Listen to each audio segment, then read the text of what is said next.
All right, we'll call the meeting to order, the Hopkinton Conservation Commission. It is November 19th, 2019. Don, we have a couple documents for review. Yeah, from the last meeting, we had this ORAD coming down, and we had an extension permit, second extension permit.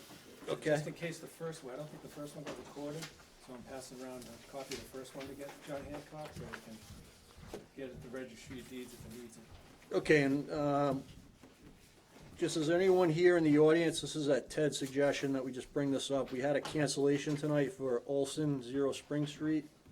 Is there anyone here that was looking to? I submitted a continuation request for that. Okay, good. I just wanted to make sure there wasn't anyone in the audience that was sitting here waiting for that hearing, because it's been postponed, so. Yeah, we just posted it today, earlier today, so in case someone looked at it last week. Thank you.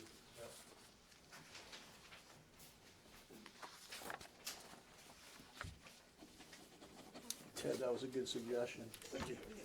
Yeah, no reason to have people hang around.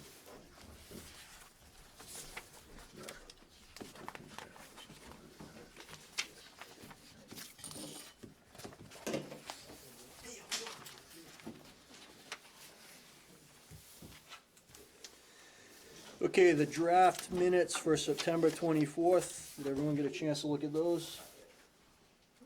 Any questions or comments? If I can get a motion to approve the minutes of September 24th? So moved. And a second? Second? I don't know if I got the move or the second, but, Take a vote. You were in louder voice, Yeah, so, okay, I got I the wrote move. down. yeah. And then seconded by Melissa. And I'm going to abstain, Don, because I wasn't here for that meeting. You got it. Second extension. I don't have two of these. Okay, REC Hopkinton, this is a Chamberlain Wayland subdivision roadway, informal discussion. Good evening. Good evening.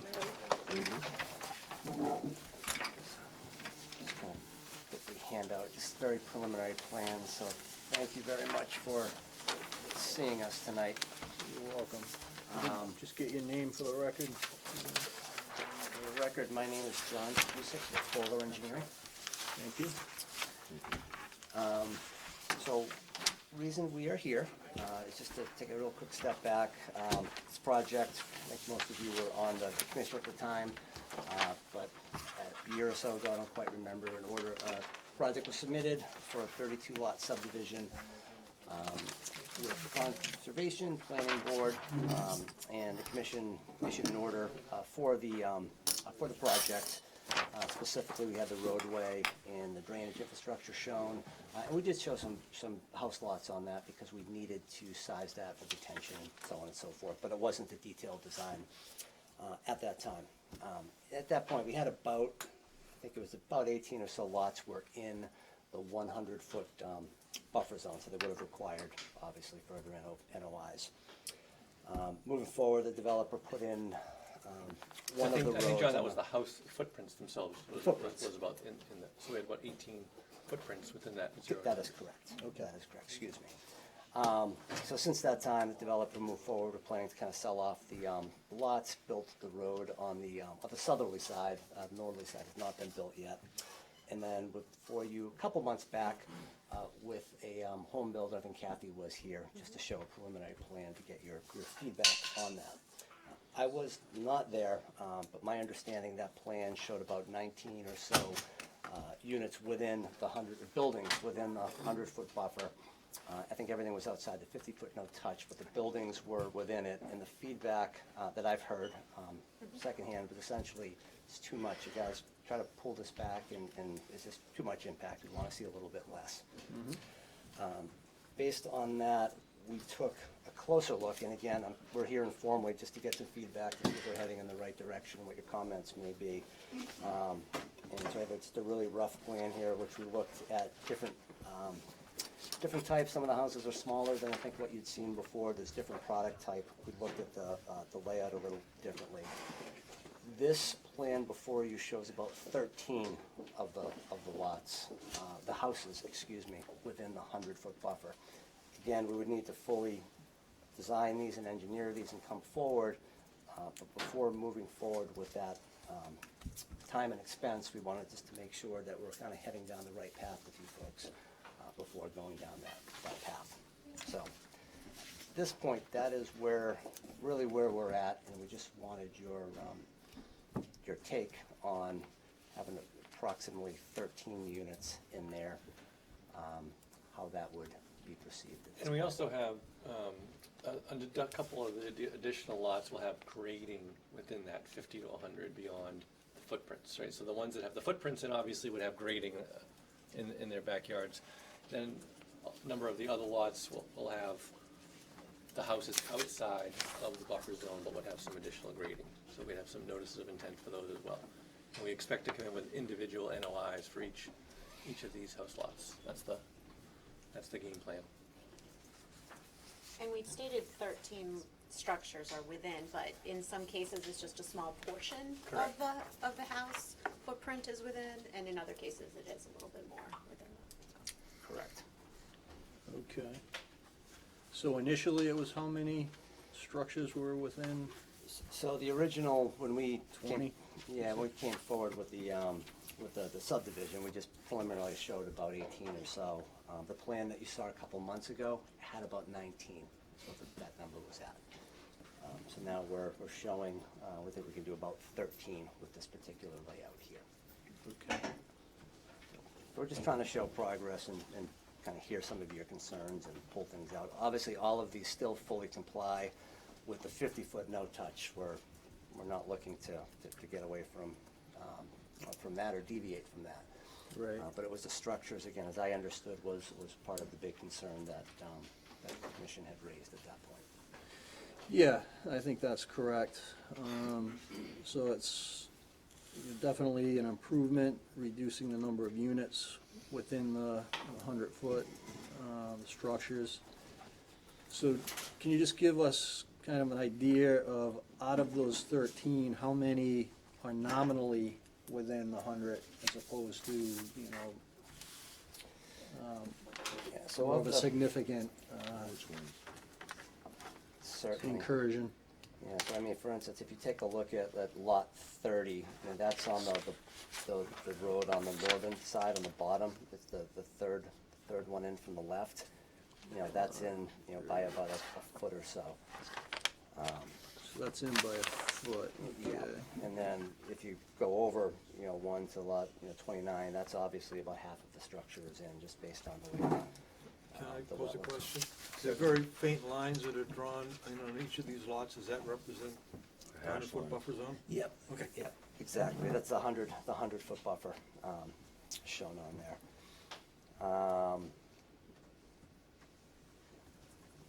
And then, lot, can't read the lot, I think it's lot 15 up on the other side. That might be, and the garage is in at the main portion of the house.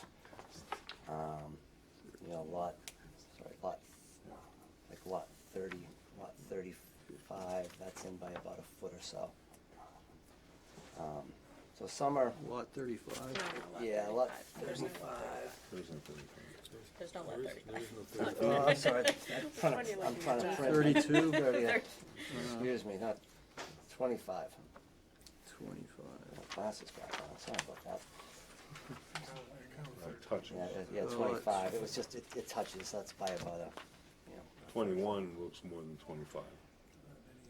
yeah, 21 is. 26. Yeah, 21 is one of the more significant, that the pretty much the entirety of that one is in it.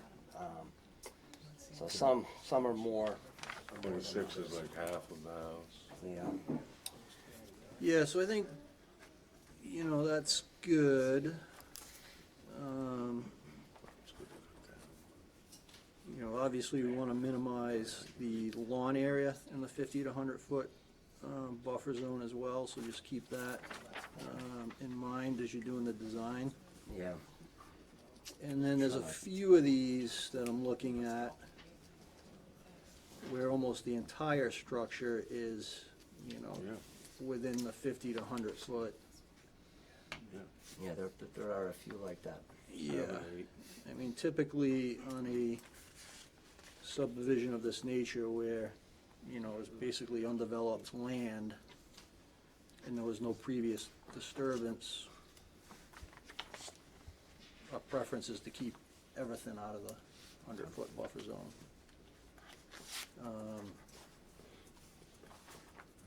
So a few of these, you know, where you have almost the entire structure within the 50 to 100, you know, I think are gonna be problematic. So, you know, lot 21, 32, 13. 29, 27. 13, you said, Jim? Yeah. Yeah, 13. So take a look at some of the ones that are 15 more halfway. significantly. Yeah. You know, And like, 16, yeah, I mean, there's a few of them here, so, No, there are. yeah, you know, that's my comments, and I'll defer to the other commission members. You know, the situation that we're in here reminds me a lot of the Hunter's Ridge project, where Right. it's sort of you have wetlands on two sides, and then you kind of, when the road goes through, it sort of dictates the spaces between, you try to put the road in the middle of the, be distant from the wetlands, which is largely what's done here. And then Right. the lots get driven by, you know, trying to maximize the space away from the wetlands by road placement. Yeah, no, I understand that. And I think in that case, we had probably 15 or more houses, you know, that ended up, you know, needing a notices of intent for work in the buffer there. Right.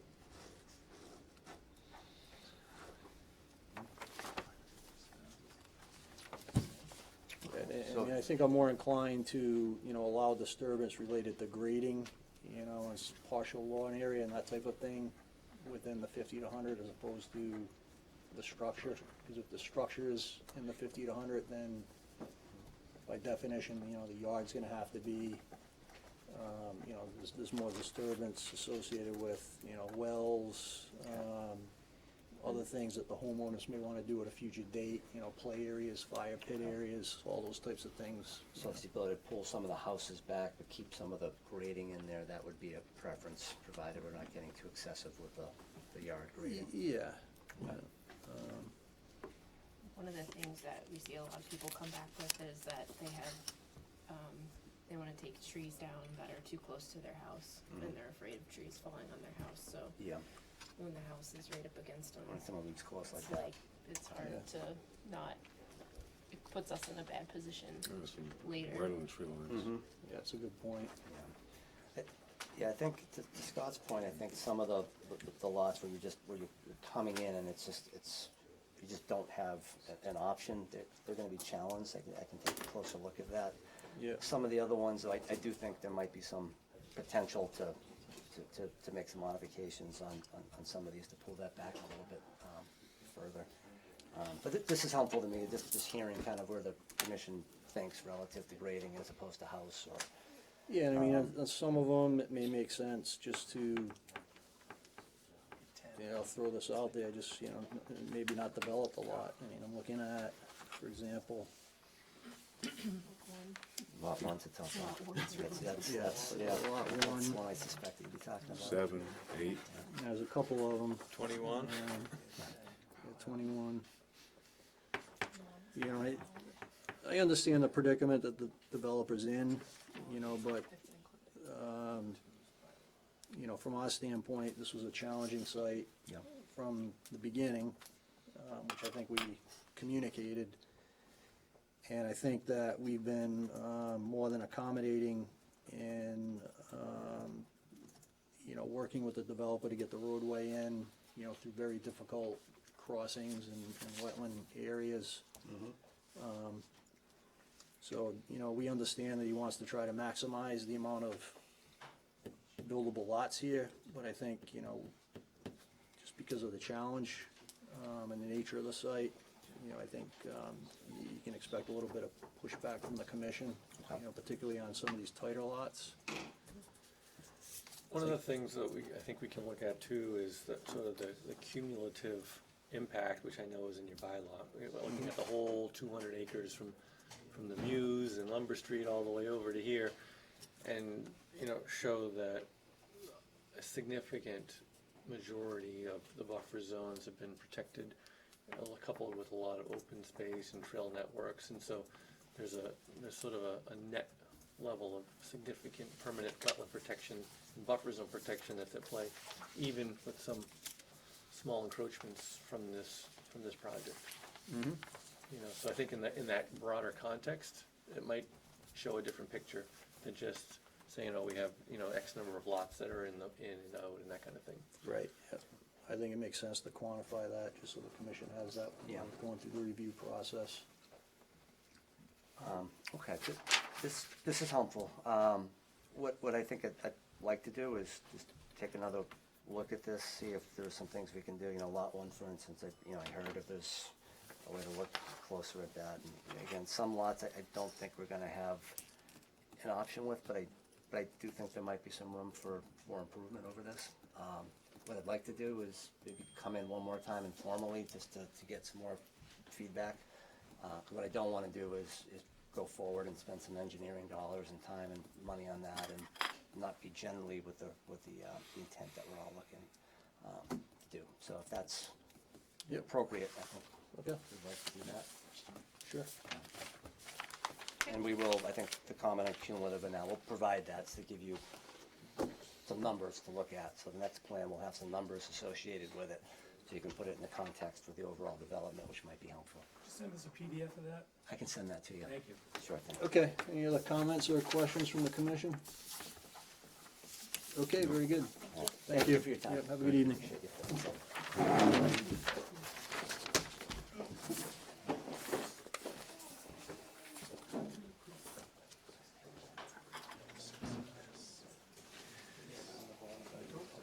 Okay, Johnson, 6 Tiffany Trail, request for determination of applicability to replace a failed septic system. Good evening. Good evening. Read this before we get started. The Hopkinton Conservation Commission will hold a public hearing on Tuesday, November 19th, 2019 at 7:30 PM at the Hopkinton Town Hall, lower level, 18 Main Street. Here all persons interested in the request for determination of applicability filed by Peter Johnson to replace a failed septic system with associated site work. The location is 6 Tiffany Trail, assessors map R16, block 41, lot 0. Where's Tiffany's Trail? It's in Valleywood. Where's Valley? It's off of Pond Street. It's off of Pond. I went by there. For the record, Dan McIntyre representing the homeowner, Peter Johnson. The Johnsons have started to experience some problems with their septic system, so they had it inspected, and it's pretty well clogged up, so we were retained to design a new one. It was built in 1986. We did some testing out there. It's a fairly small lot with respect to usable area because of the slopes and the wetlands. So we're putting it back almost in the same spot it is today. This is the house here, Tiffany Trail, heading down to Valleywood off of Pond Street. The existing tank comes out, is in the front of the house, goes over to a couple of leaching lines on the side of the house, which is a lawn area. We're replacing it essentially in the same area. It's gonna be in the lawn area, all previously disturbed. We did not formally delineate the wetlands, as Lucas pointed out. His flags are a little bit different than ours, which is fine with us. We weren't really looking for a determination of the exact location. It was pretty clear to us that everywhere in the lot was in the 100-foot buffer zone. Okay. And when we did the soil testing with the Board of Health, it was pretty clear that we're gonna be within the 50-foot setback to wetlands, regardless of whether the line's there or anywhere, so. Right, okay. We had requested, and I believe we've been approved for that variance to the 50-foot setback from the Board of Health. I'm just waiting for the official letter from them. Okay. And just looking at Lucas's comments, number 2 here, it said Piers Leach Field could potentially be shifted, rotated somewhat further from the wetland. Is there anything that's preventing? Yeah, I think what they're talking about is probably this corner here. If we turned it, we'd get a little further away from the wetlands, I think. But the intent of the design here was to try to keep the trenches parallel with the contours, which is kind of going down this way here. As we turn it, this edge is gonna be up, you know, a couple of more contours. So in order to keep the groundwater offset, we're raising the system up. Okay. And once we do that, then the grading down here gets more complicated, and we'd probably be grading into, or Okay. beyond the lawn area. I think that makes sense. Okay, it looks pretty straightforward. Questions or comments from the commission? Questions or comments from the audience? If I can get a motion to close and approve the notice of, excuse me, this is an RDA. If I can get a motion to issue a negative determination for the request for determination. So moved. And a second. Second. All in favor? Aye. Any opposed? Thank you very much. All set to go. All right. Don, you collect the green cards? We look at them, you present them. Hey, And you presented them. There we they go, are. all right. Awesome. Thank you All very right, much. have a nice Thanksgiving, You Mr. too. McIntyre.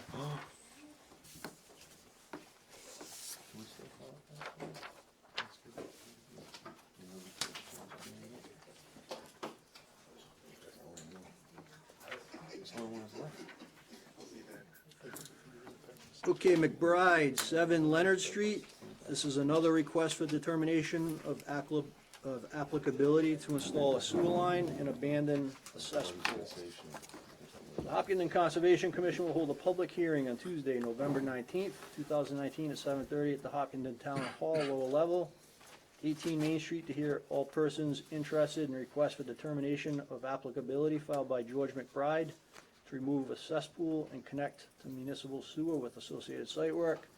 Location is 7 Leonard Street, assessors map U19, block 55, lot 0. Good evening. You the McBrides? Yes, Nice to meet you. nice to meet you too. Hi, Hi. I'm Denise Hildreth. I'm here with my parents who are looking to hook up to the sewer line at 7 Leonard. Okay? My dad can speak for himself, he's just a little hard of hearing. And Jeff is here to explain if needed. Hi. And who's the younger? That's his Daughter. vice president. The Vice President? All right.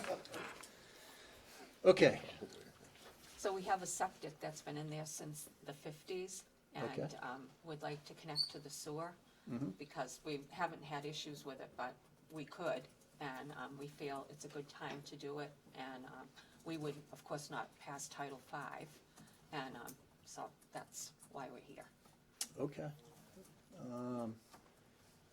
And then the existing cesspool that'll be abandoned in place? Yes. Okay, There's a whole, I already got an okay from the town, I had to write a letter and stuff, and there's a whole process that, I guess it gets dug up and then filled in, the Board of Health signs off on it.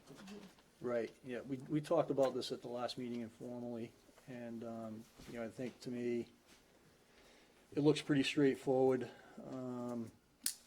The excavation will just be open for a day or two while Yes. they're doing the work, and then Yeah. close it right up. Was this the site with the concern It's for the a- high groundwater? Not with the sewer No. line. No, okay.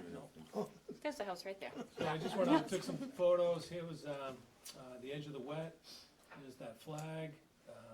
They would be going through the lawn right through here, right through there, going down the road,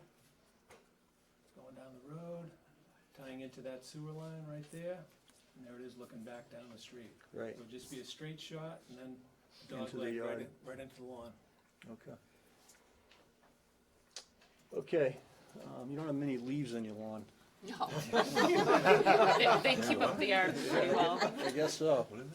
You must be retired. Okay, I think this is pretty straightforward. Questions or comments from the commission? Nope. Questions or comments from the audience? I get a motion to issue a negative determination for the RDA. So moved. A second? Second. Yeah, it did. All in favor? Aye, and opposed? All right. Thank you all so set. much. You're welcome, good luck. Appreciate it. Have a nice Thanksgiving. Yes, you too. Thank you. Yes, you can say. Yeah, we'll put this one. I think Yeah. this was yours, right, Tom? Yep. I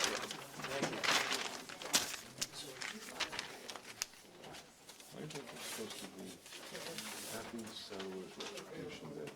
No longer Thanksgiving. Happy settlers recognition. Okay, McLaughlin, 1 Oakhurst Road. This is a notice of intent to raise and construct a single-family home. And we also have McLaughlin for 3 Oakhurst Road, which is a notice of intent to raise and construct a single-family home. The Hopkinton Conservation Commission will hold a public hearing on Tuesday, November 19th, 2019 at 7:30 at the Hopkinton Town Hall, lower level, 18 Main Street, to hear all persons interested in notice of intent filed by Gary McLaughlin to raise and reconstruct a single-family house with associated site work. The location is 1 Oakhurst Road, Assessors Map R28, Block 132, Lot 0. Good evening. Evening. Joe Bacquinat, joined by Gary McLaughlin, and Peter Gustinelli. They're partners in the building firm that is going to demolish and reconstruct the dwellings here at number 1 and number 3.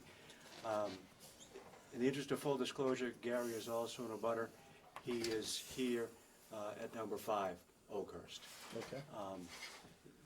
These two parcels show up on a plan from October 1924. Assessor's records have the buildings, one is 1900, one is circa 1925. Both of those dwellings should be considered camps. They are in poor condition and need to come down, quite frankly. The owner, and I'm going to butcher this name, and I apologize if she's tuning in, Joyce Stefanski Paulias. She is from Virginia and summers up here on Maspinock.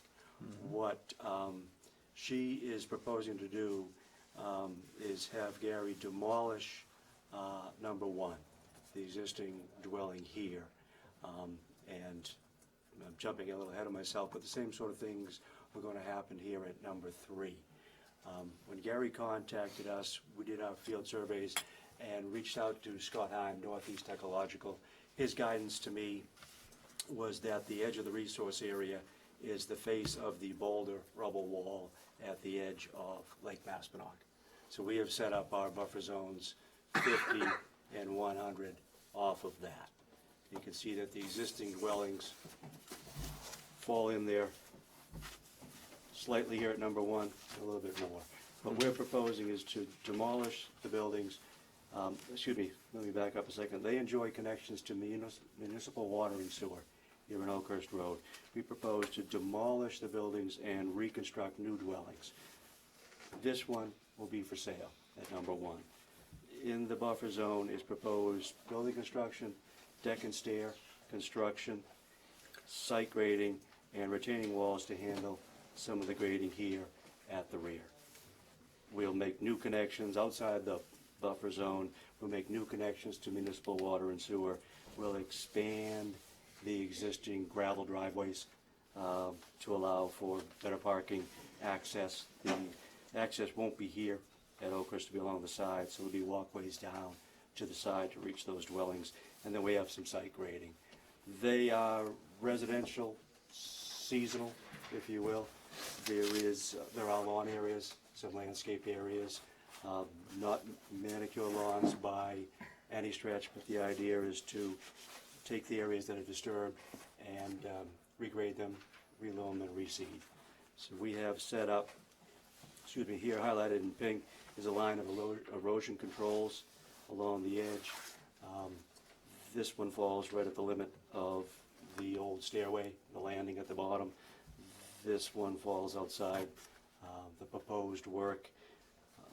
The area that we're containing will be with wattles and silt fence. Very little change in grade from front to back. Won't be dramatic changes in the grade. It lends itself to walkouts, so Gary and Pete have incorporated that sort of design in their proposed buildings. Okay. What about the trees that are currently existing on the lots? Will those remain? We have highlighted both the conifers and the deciduous, and those along the boundary line will stay. We have an exception for this one pine tree in the middle here. There are a few saplings out in here. We will lose a few of the larger trees in through here. We have attempted to curtail our grading on either side to limit the changes, and we feel we'll be able to keep a couple of those that are at the periphery. I think there's 9 trees total. That are coming down? Yeah, towards, yeah, in front here. And those have to come down because of grading? More or less with the house, it's interfering with the, one of the house, So actually. it's close to the house? Yes. Okay. Okay, so let's start with, 1 Oakhurst. I think Matt had a few comments here.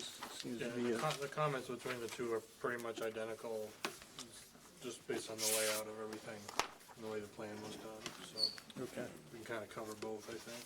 All right, you wanna run through those, Matt? Yeah, so, there's actually a colleague of mine that did the site inspection, and he actually found some indicators of hydric soil up gradient of the rubble wall that was used as the limit of bank. So I think there's the potential to, if we were to come agreement, there is a section of bordering vegetated wetland there that could shift the buffer zones. So that's one item that remains unresolved at this point. Jeff, you asked about the number of trees that were coming down. That was another comment we had.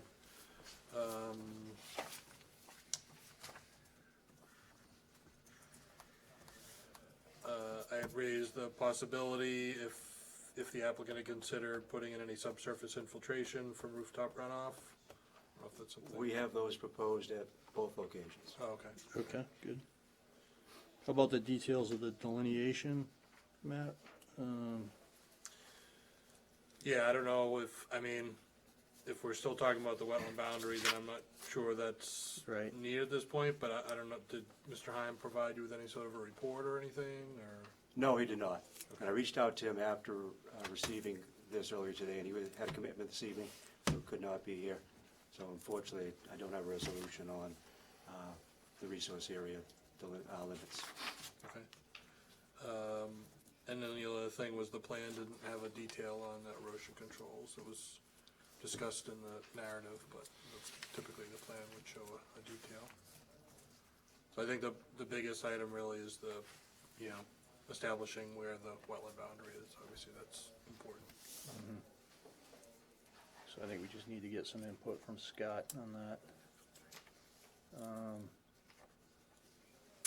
And then is the entire area, down in here, is this all proposed to be lawn, or are you planning on putting something else in there? This is the boundaries of the 2 lots here to these 3 sides, so no work is proposed beyond that. So no work is proposed beyond that? Yeah, that's off-site. Okay, gotcha, all right. That's the limit of our lots right That's the here. limit of, the work right there. Yep. Okay. So the area around the houses will be lawn area, or what's the? Yeah, yes. Peter, we're gonna do lawn area. I think on the sides we'd probably try to keep it natural, Okay. because on one side there's a ramp or walkway, and on the other side there's some. Yeah, Joyce has a special needs child, so there will be a ramp system. We will expand the gravel drive to here. There will be a ramp system to a landing in here to allow wheelchair access. But the thought process was to leave that, much of that natural as possible, and to leave this separation between the two. So we've held our grading very tight to the proposed homes, try to fit that in there. We don't anticipate large lawns and extensive landscaping. Okay. Yeah, there's some fairly small lots. Anyways, Yeah, third of an acre and a quarter acre. Not a whole lot of room to do much anyway. Okay. So, Jeff? Yep. So, it is not, Do you have any calculations for, so you say you're proposing some sort of infiltration recharge system? Could you provide some sort of calculations? Oh, for the sure, size? absolutely, yeah, it's a D-series soils. We went through calculations based on the rooftop. I think we have a 7 by 7 by 4 is the volume we need to retain the rooftop. But we can include all that information, as long as details on the erosion control, and flesh all that out. Okay, and then the big item was just the, obviously the resource area. Yeah, do we agree on the limit? Yeah, Right. okay. Okay, questions or comments from the commission? Yes. Just clarification, what did you say about the area or the land that's between the limits of work and the lake? That's a That- separate lot, a different lot? That, the land court plan from 1924 shows that as the lake limit. Our boundary lines are shown here on the plan. From that, on a Based site on plan, that.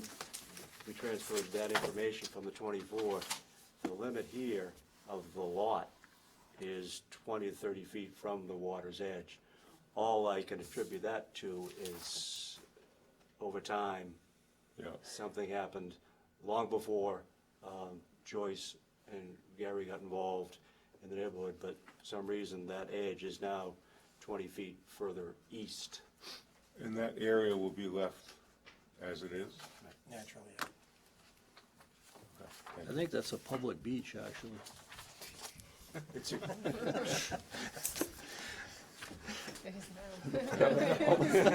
It depends how many people are watching. Yeah. I mean, the scale is horrible, but there's the plan. We're here and here, 3 and 4. Yeah, The lake edge has somehow drifted. yeah, okay. Carrie, did you have a comment? Goes on right up to the That edge. was part of my question. Yeah, oh yeah, absolutely, yeah. Any work at the lake, but my other question is does it show, and I can't see because they've done like the setback from the road, like when it usually, we try to have it at the same location as the previous or further away, and it seems like, yeah, like, is there a reason why you can't pull it closer to the road? That's my question Number as well. one, the motivation behind that is there's potential for a garage, detached garage at the front side of the home, since we're so narrow side to side. So it's very likely that up against the front setback will be a detached garage.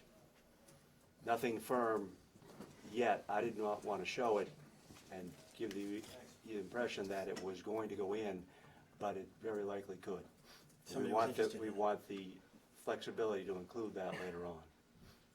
It wouldn't replace where the parking area is, the driveway?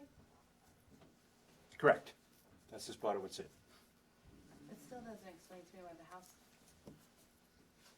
can't go closer to the road. Looks like there's plenty of room. Well, we're also the RLF zone district. We'd need a 25-foot side yard. And our lot is only 75 feet wide. So we would- 75 the whole way. Well, 75 at the street and 62 at the rear. So I guess what I'm trying to say is that if you're picturing a 200-foot wide lot, we'll plop in a house and a garage and not have any repercussions. We can slide everything around. We don't feel we have that same flexibility. We don't have the width that we need to have the home and a 2-car garage or 1-car garage still meet the zoning setbacks. Did not leave us a lot of room. We chose to push the home back. The idea would be to meet the setbacks to the greatest extent possible. But you're talking about setback from the side, I'm asking, what's the setback from the road? The front, like this is like the front. The lakefront, 40 feet in the lakefront. I'm sorry, 30 feet in the lakefront. So is there space to move the house that way? We don't believe so if we put a garage, but But you're not proposing a garage, that's not on this, what is this, NOI? So you can't base what you're asking us on something that's not in the NOI. No, but this is in the interest of full disclosure. You're Yeah, asking, I why know. don't you jam it right against the street? Well, I There guess may, based there's a, on this it's very application, I would possible say- that there'll be a garage there that will limit our ability to put the home there. Well, based on the information you're providing us right now to review, I would say that I have issues with the fact that the house is not closer to the road. I would echo that too, and had you drawn in the garage, I'd say maybe you don't need a garage and get further from 100. Yeah, I mean, typically, typically when we've permitted these types of tear downs and rebuilds in the Lake Massapequa area, which is all formerly, as camps essentially, we request that the structure doesn't get any closer to the resource area. It can move, it can get big, slightly larger. And, we do have some discretion to allow it to get a little bit closer to the resource area, but, in this case here, in lot, I guess that's lot, I'm sorry, one. this one, the structure with the deck is fairly significantly closer to the resource area than the existing. Yeah, about 20 feet. 20 feet. Through the chair? Can I Yeah. Chime in on that? Sure. Just from the history, a lot of these existing houses were inside the 50. So typically you guys would use that framework is you'd want to see the house when it got torn down, getting any closer to the lake in regards to, the residential setback, which is 50, whereas in this one, they're outside the 50. So it's really not, coming into that lake area one way you're talking about. Right, The reference point. Yeah. But still, you guys have, the buffer zone is jurisdictional, under the bylaw, so. Right. No, that's a good point, Don. They're not in the 50 foot. They're meeting the setbacks. Right, okay. Well, obviously, you guys try to minimize where you can. Yeah, so I guess I would just, to Kerry and Ted's concern, maybe just take a look and see if you can, pull that out of the resource area. A little bit more than what's shown here on the plan. Does that make sense? And in the interest of full disclosure, I'm not very sympathetic about needing to have a garage, and that's the reason we're going deeper. I get that, like, my concern was the precedent, that's, you're right, like, every other one in the, it was like, you have to build or the laws are back. Now that Don mentioned the 50, but where's the 50, can you show on the? I can show you here. So, like, It's right here. If you look at this map, Okay, yeah, cause I'm getting thrown off because of property lines. yeah, that map there's a lot of noise on it. Yeah, there's I'm sorry, I can't use the laser on this, it absorbs. What? If you can see my curt, Yeah, I can see it now, Yeah, yeah. right here. So you got an existing here, and the proposed dwelling is here, outside the 50. Right, and it's about 20 feet, right? That's, yeah. So This is it's- mean You might have including been- the you might have deck? been thrown off by this, because it's 25 feet off the property line, not, here's the lake over here. Oh, yeah, okay. Yeah. I mean, I would still like to see an alternative that pulls it closer to the road, because, but, I mean, it's an existing lawn, so, right, everything's existing lawn right now?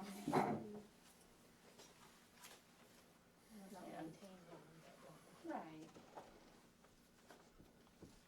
I'm not saying I'm not sure close which to the house this entire is. That's the idea, one I done. just would like to see That's- that. This yeah, one we're that's dealing one with. number one. I would like to see what it I looks know you like. gave me, I can't find the pictures you sent me, I'm sorry. I just want to download it from the file, I'm sorry, Joe.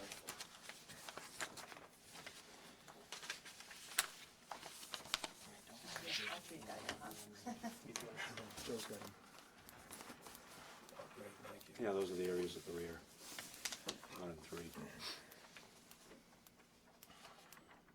It's all one area. So this would be the front, right? I think you should. Yeah, that's the street edge, yeah. Is the street? Can you share that with me? Because it shows how far back the White House is. Joe, just kind of thinking about, would there be opportunity where you have the deck on the back there, if you were to like, take that from there and put it there instead? I mean, that would significantly move sort of the structure apart. Yeah, we attempted to sync up the two schedules, Board of Appeals and the Commission. Board of Appeals got out ahead of us, so we have marching orders, we've got offsets, variance granted for these numbers with 3 or 4 inches of clearance. So we'll have to steer very closely at what we do for alternatives in order to avoid heading back to that group. Okay.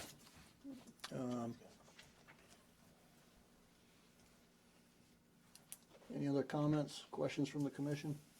No, I would just echo what Ted and Carrie have said. Okay. Can I make a comment? If you look at that white house, that's lot number 1. That house is further from the lake than most. It's much further than the other existing one. So the idea to move the house back is good, but it may apply with a little less push to a house that's already set back further than the rest. It's another probably 20 feet back or 30 feet back than the one next to it. Yeah, it's just, every house gets bigger and bigger and closer, and more resource area. We're just trying to apply the same rules that we do to all the new development. Just be closer.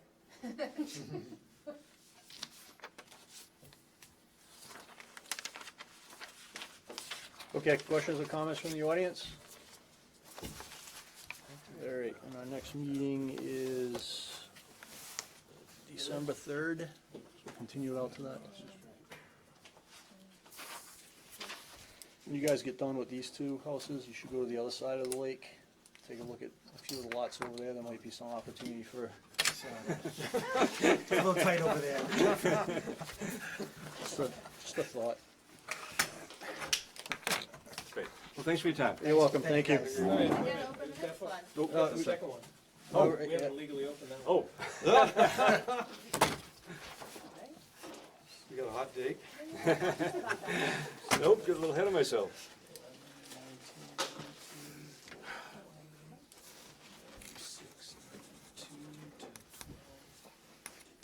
Good catch, Don. 19, you give me a John Hancock on that.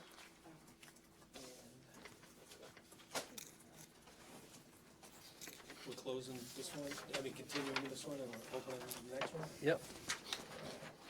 The Hopkinton Conservation Commission will hold a public hearing on Tuesday, November 19th, 2019 at 7:30 at the Hopkinton Town Hall, lower level, 18 Main Street, to hear all persons interested in a notice of intent filed by Gary McLaughlin to raise and reconstruct a single-family house with associated site work. The location is 3 Oakhurst Road, Assessors Map R28, Block 131, Lot 0. Okay, so I think,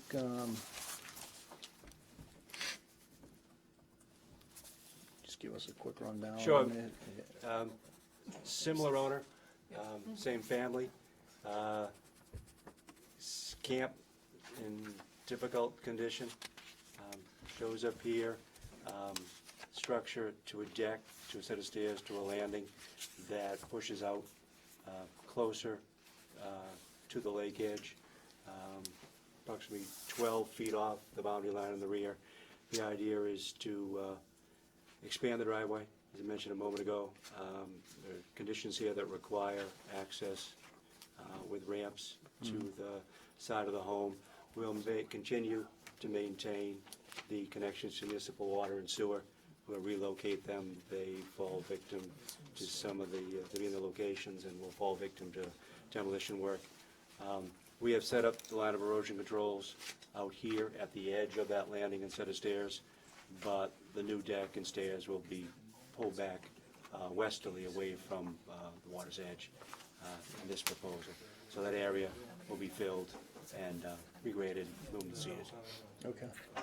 Same sort of thing, grading is tight to the structure, alleviate concerns with wholesale changes, tree cutting, maintain some offset to the owner of number 5. It's very important to him that we have some distance there. Okay. I try anyway, Jeff. Okay, and then infiltration drains are proposed Yeah, as well. same sort of thing, Excuse me. size for the rooftop. This dwelling is a little bit smaller than the other one, sized here. So this one will actually be over-designed for the location. This one fits, this one will be a little big for our needs. All right, very good. Questions or comments from the commission? So the lakeside end of this house is about in the same place as the current structure, yes? The proposed deck, future deck, will be at the back of the existing home. So the deck and stairs will come off, and that area is what will be recreated. But the building itself is somewhat. Yeah, the deck, our new deck is on the back end, the easterly end of the old structure. The deck is what sticks out a little further. So it looks like this one you're actually pulling back. We're coming further from the resource area. Mm-hmm. Same sort of thing lends itself to a walkout, but we have some grading in there, so the retaining wall's in there to mitigate the grading on either side. Okay. Through the chair, can I ask a question? When we approve this, it's only for the stuff on the property, because there's all the stuff on this plan, like the patio, and that's in our jurisdiction, but not part of this application. So when we approve, this is a question we're not, like, we're not de facto approving all that, are we? If that was done without, I guess, if there was work done in the jurisdiction, but it's not part of this application, right? You talking about the expansion? And I think she's Like referring to the patio like and the a lot of bath. times when we approve an NOI, if it has these little like, auxiliary structures on it, then it becomes part of the NOI, so it becomes part of approval, but since this is not on that property, it's not part of the approval, Oh, I see, yeah, yeah, because you're saying it's off property. Mhm. right? So that wouldn't be, like, so if we approve this, we're not approving, like, that was, Yeah, because I mean, I was just wondering, is this like, you know, but we're not attorneys here, but is this like a case of adverse possession? And can you take, because this would have been the lake itself, and the lake would have been state property, because no one owns the lake, the water, you know, so. It would be especially tricky, Lake Maspinock is a great pond. Right. It's jurisdiction of the land court, so it would be an onion that would need to be peeled back a little bit. Right, so. The assessor's But I guess to your map, point, though, yeah, shows we're, the I whole guess thing. we're only looking at everything inside this box. We're not So- looking The at that, assessor's map even shows though it going all we're the trying way to get to the the current determination of the water wetland, because it shows the Probably buffer comparing zone the old on plan the land. to the new, okay. without a site plan, they probably said, no harm, no foul, let's show it to the lake edge. Yeah. That's the historic data. Because all they're really trying to do is assess taxes. So presumably in the future, that strip in between, is just gonna be left to go natural, or, Yes. so it won't be mowed or anything? I don't, no. So I think that may be somewhat important consideration, that if you've got basically that 50-foot buffer zone that's gonna be allowed to be, essentially go back to nature, which is probably fairly uncommon around most of this Right. lake. That's not a bad thing. Mm-hmm. So we're talking this area right now. Well, we can't even, I mean, Well- we couldn't even like put that as condition of order, cause it's not part of the application, cause it's not on the property. But it's shown on the plan, and we could note it in the finding of fact, and we Well, could that's say, the assessor's map. we could make note. Yeah, no, actually, it's funny. The It assessor goes all the shows it way. going right up to the That's the edge, assessor's, right. you know? Yeah, yep, Right, yeah. The historic plan would say lake edge. right. Their town upstairs, they're not going to disseminate for Right. 20 feet. Yeah, They're gonna Now just go all we've the way. gone and drilled a little deeper. right. So, I mean, you could still write a finding of fact based on the site plan, and you could note, you know, patio and path is, you know, off, and then this area, you know, basically to the east of the property line, between the property line and the lake, will be left to go, you know, natural. You could make it part of the, if you were looking, to allow the buffer zone disturbance, that would be your mitigation for consideration. So is that the idea? Yes. So, I mean, that could be offered as mitigation, leaving that strip, allowing that to revegetate and go natural. In my mind, I'll defer to Kerry, Ed, and Ted, who wanted the house pulled back, but I think if that strip is in the 50-foot buffer zone allowed to revegetate and go natural, and that would be, to me, mitigation related to allowing the house to get a little bit closer to the resource area, but I'll defer to their judgment on that. Jeff, question. So a PIB would be, in this case, would be Yeah. where the original or where the land court lot line is, not down to the lake line, right? If there was to be a PIB, which I think there probably has to be, because we know that some years from now, somebody's gonna come in with wanting to put a beach in, retaining wall, fire pit, patio, playset, everything else down there. Right, so would we require a PIB that would be along the line as shown as the property boundary, to demarcate that from the area that's gonna be left in its natural state? Yeah, the plan should at least be revised to Signage show the or- proposed mitigation, it's not showing it now. You might wanna have that noted, and a PIB. Yeah, Signs or? Yeah, we're anticipating the medallion signs, not many trees down that location, it's all lawn, so a couple on the trees and a couple on cedar posts. Yeah, right, for post it, right.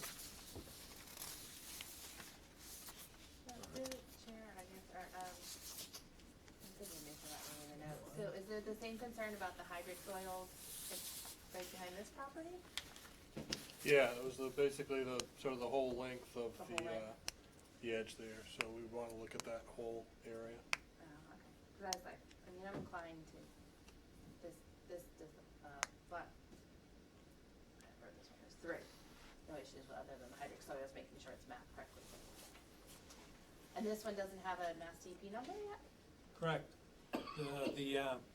I just got the file number, I think it was today. Yeah, this afternoon, So I was expecting to drop another file number, but I didn't see it come Yeah. in. Normally it's like bang, bang. 1692 and 3. Right, I figured it was gonna come right after, and I was surprised it didn't.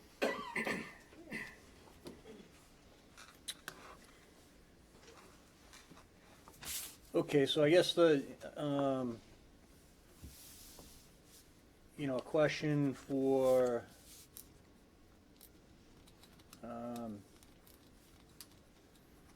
Kerry, Ted, and Ed is if we were to allow this 50-foot strip to revegetate and the applicant put plantings in there, because right now it's just lawn area, right?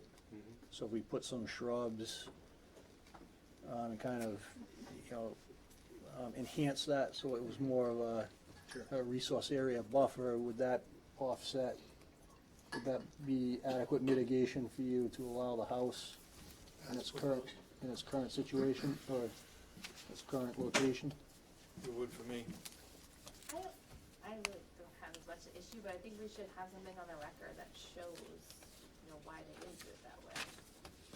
I just feel like why it's where it, that there's an, Well, it's not pulled forward, yeah. closer to the road.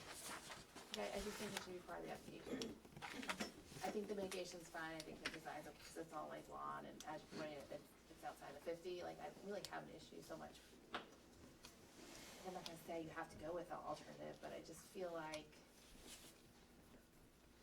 we need, when people put in applications, they need to really justify. Yeah, and if it's because of a potential garage, how potential is that? Right, like If the that garage should is likely, it should be on the It should be plan, on the plan. right. rather than coming back for a garage after getting a house approval. I'm not sure what the decision making is on that, but. You could propose the garage at a location. That doesn't necessarily mean you have to build it at this point in time. What it could be shown on the plan, then, the order's good for 3 years. So you have a 3-year window to put it in. If you don't put it in, then you can just come back to us and request an extension. It's outside your jurisdiction. Well, it's outside the buffer. Oh, it's outside, Well, okay. But, yeah, she's looking for a rationale, so if you wanted to just Yeah. write something like potential future, Mhm. it would still be outside the commission's jurisdiction, but then they have something to point to say, oh, that's why the house isn't going further, because of the potential Okay. future garage. I We think have that someone would- that's interested, but we don't have a written, It's not etched in stone yet. yeah, so. So that's the recommendation. I mean, you know, you can provide some type of justification, Mr. Yeah, you can Marvin. put any notes on the plan that you want saying, you know, that it's not set in stone. Sure, sure. Does that make sense? It does. Everyone good? Okay, questions or comments from the audience? Okay, we'll continue this one out to December 3rd as well. Thank you. Have a nice Thanksgiving, everybody. You too, thank you. Okay.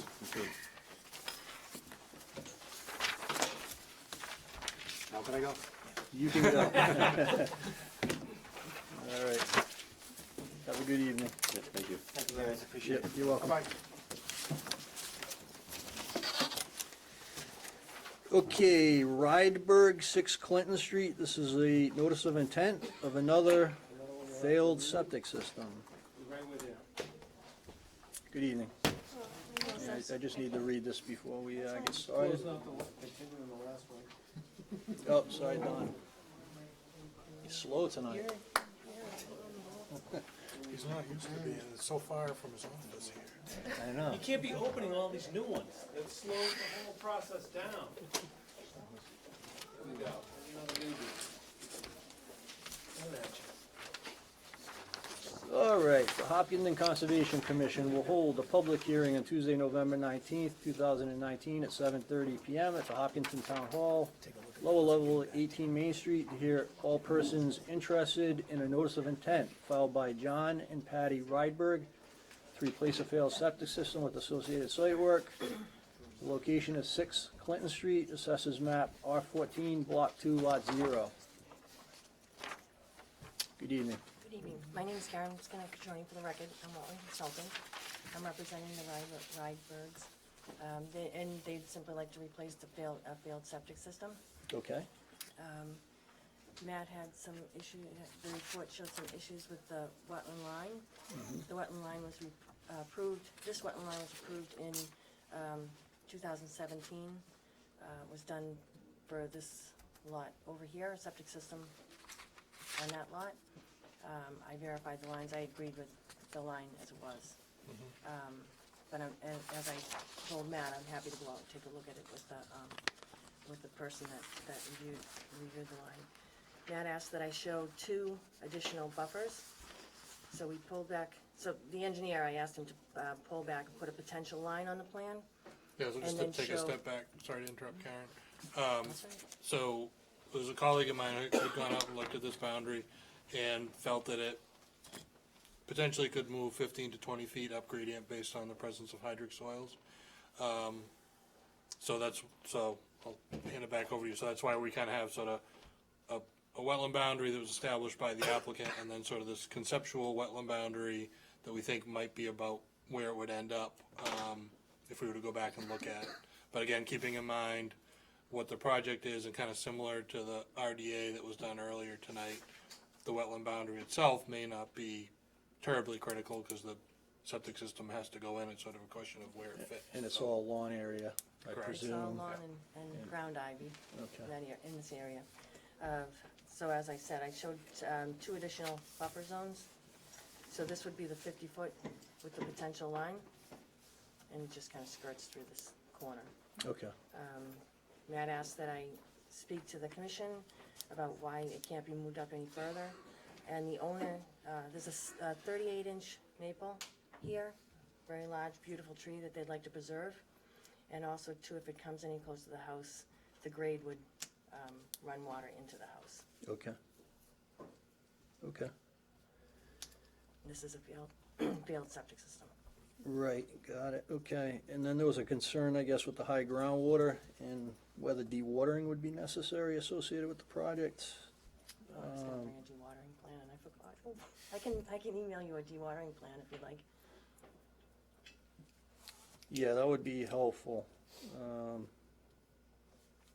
and we can vote on this contingent upon you providing the dewatering plan and obviously Don and Matt reviewing it and just making sure that it meets their performance standards, which I'm sure it would, but, okay. All right, and I guess, you know, in my view here, the actual location of the wetland boundary isn't really material because, well, it is, but it isn't. Just because the septic system needs to be replaced and it's in previously disturbed area close to the house anyway, so I don't think there's a need to go out and verify that. That's my sense. So we just, in that case, would approve the filing, not the delineation, Right. right? Yep. Right, so Without the. if there's any work in the house, there's no planned work on the house, if there's any tear down or anything like that, will definitely, this It would line have to will only- be, it would have to be established at that point. But This is for only this, for the construction, replacement of the septic system. yep, okay, good. All right, questions or comments from the commission? Questions or comments from the audience? Yes, sir. Yes, my name's Tom Toll. I live at 55 Downey Street. I'm a friend of John Ryberg, very familiar with the house. I got two questions. What is the final grade going to be? Is there going to be an increase in the height of the grade? There will be an increase in the height of the grade. Approximately how much? It's 4 feet. Okay. Did you take, if I may approach? Sure. Yep. I have this. This area floods right here during a heavy rainstorm, and it flows east to the Legacy Farms Pond. So was there any consideration taken effect? Because, So this area floods? yes. This is just behind the house. Yeah, towards Legacy Farms. There's a little stone wall here someplace. Oh, it's back here. Is this Clinton's? I'm sorry. Okay, so this is Clinton Street out front? This is the house right here. Yeah, okay, I'm Here's the sorry. street. Okay, so right here. So the water, when during a heavy storm, it'll flood here and flow east towards the pond of So Legacy. there's a ditch that runs That's correct. down here. So Is it's- that the area that you're Yeah, trying? and sometimes it came close to coming into a cellar. So it seems to me that the grading associated with this new septic would prevent water from approaching the Going into house, the house, right? So it's gonna divert it. Okay. Did you have another question? or- No, I'm all set. Thank you. Okay, you're welcome. Okay, any other questions from the audience? All right, if I get a motion to close and approve the notice of intent with standard conditions and pending receipt of the dewatering plan to Don? So moved. And a second? Second. All in favor? Aye. And opposed? Okay, very good, thank you. Thank you very much. I'll send you that plan tomorrow. Thanks.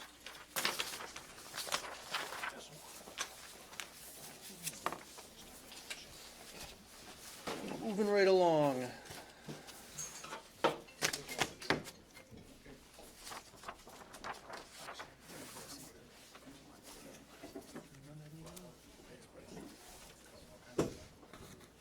You ready, Don? Yeah, you want to, is that the last one you did? Crandall, this is a continuation, the next one, so.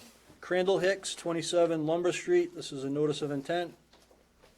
Continued to construct a health club. Hi, Jeff. Hi, good evening. We're still waiting for Jesse Okay. Johnson from Bowler. I apologize for that. Sure, I think he yep. probably looked at the agenda and saw 9 o'clock. Okay, all right, we'll give him some time, we can move on to the next one. If we could give him a little time, we'd appreciate it. Sure, yeah, Thank no you very problem, much. you're welcome. Apologies. Okay, Abbott Realty Trust. This is a continuation of an abbreviated notice of resource area delineation. Good evening.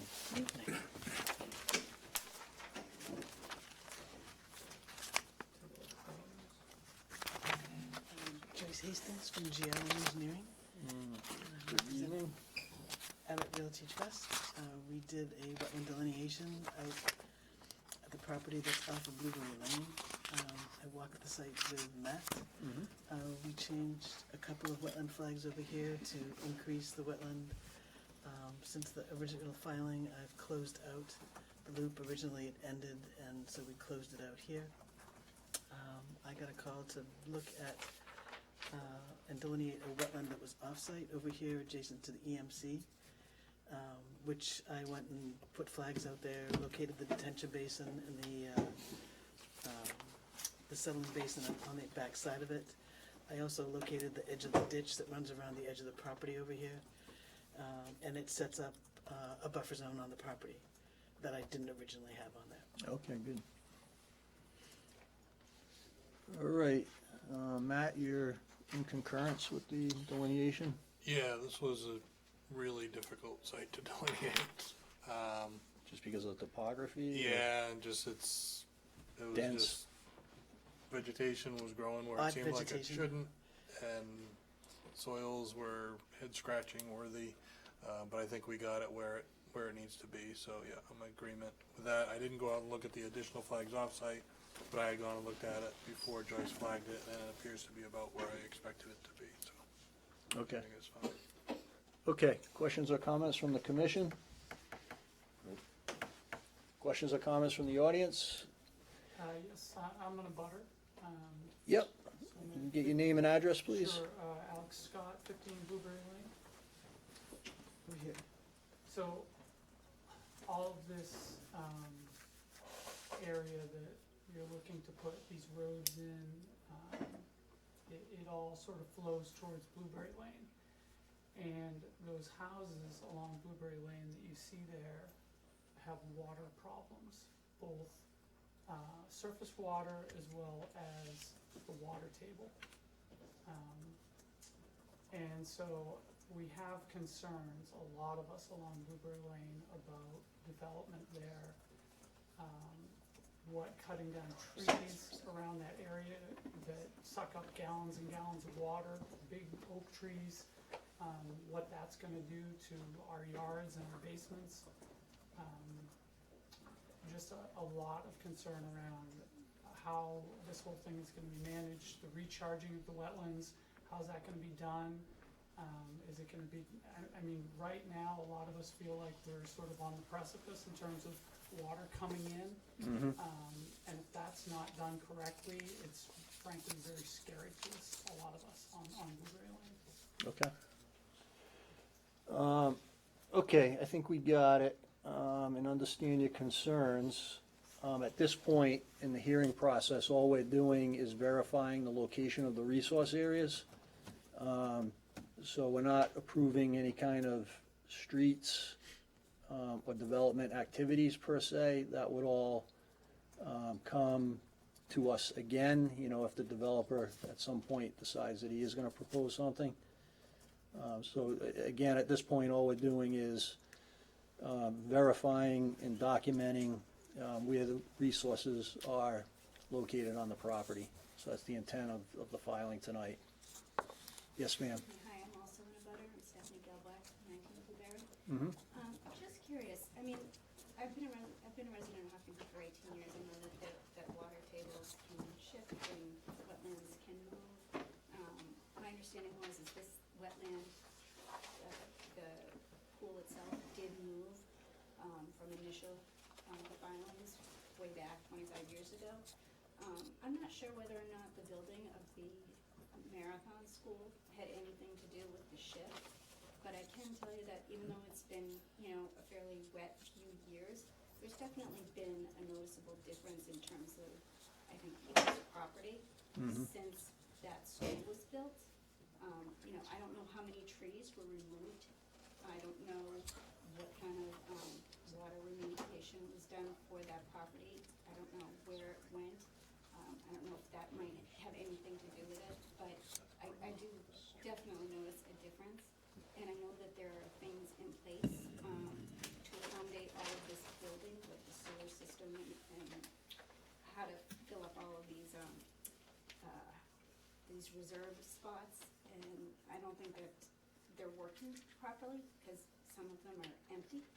So I don't know if anybody's looked into why they're not filling up, and our properties are. So the detention basins at the Marathon School you're referring to? Or- So, no, we have basins. Oh, in your development? Okay, Yeah, and the one Pine 36 is always dry. okay. So I don't don't know if anybody's given any consideration to figure out why that's the case, but something that's kind of be looked at, I think. It might be a design issue or, okay. And I do know that properties at the end of the street, like 42 down that way, that is the last basin that's supposed to fill up, and that one fills and overflows. So something's not working right. Okay. Is that do you know if the drainage system, the infiltration basins are, is this through a homeowners association in Blueberry Lane, or that's town, is town? I don't know who owns it or who's responsible for it, but we don't pay an association. I think it's, Blueberry Lane is town Pretty owned, right, old, Don? right? Yeah. Town road, Town yeah. street, It's a I'm town trying to see if I can, It's a public way. see if Yeah. we've got anything in the GIS. But it still could be, Sometimes the basins are, it could be in the butter's responsibility. right, yeah. We can just message a concern to the DPW, and, Where are they? yeah, because they typically,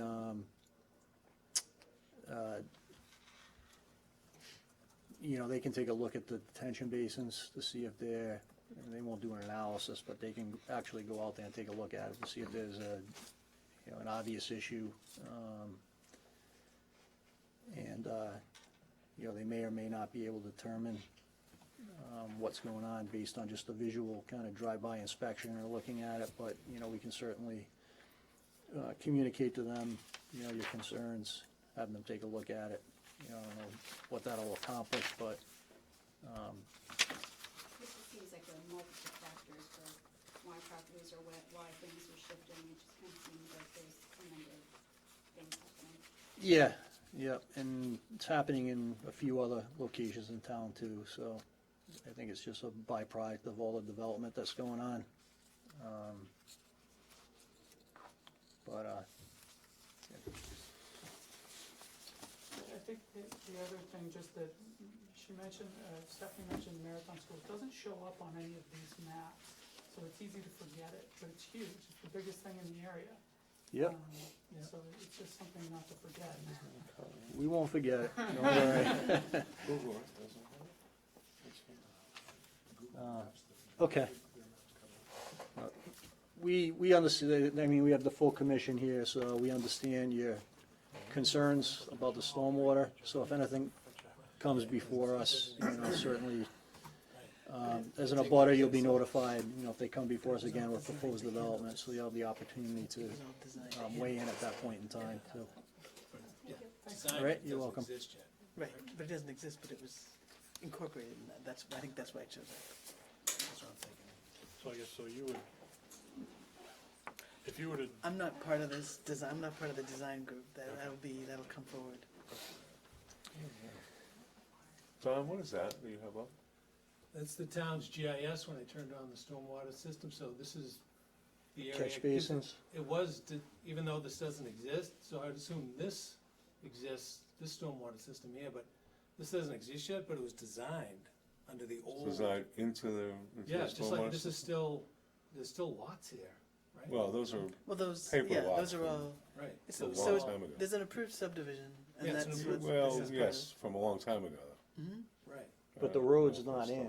The road's not, Correct. no. Right. you know, so that's why it's like, you gotta That's take this with a kinda- grain of salt, you'd have to assume this is where they designed it, but it doesn't exist, but these would exist. So what, but I think an important note to make here is that if this lot were to be developed, there'd be some responsibility, I would think, on the developer to look at the rest of the drainage system Oh, yeah. that they're connecting into, that it is Yep. Sized functioning. accordingly, yeah. Sized right, built right, and functioning.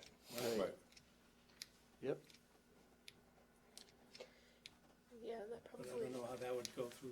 yeah, I wonder why is that showing up as an existing? it is weird. Because it's showing up, I'm sure, because it's an approved subdivision, and that's why they just showed whatever got approved, not Right. necessarily what was constructed. What was constructed. And I'm not proposing anything now, I'm just No, I know. going with Right, what, Yeah, we got it.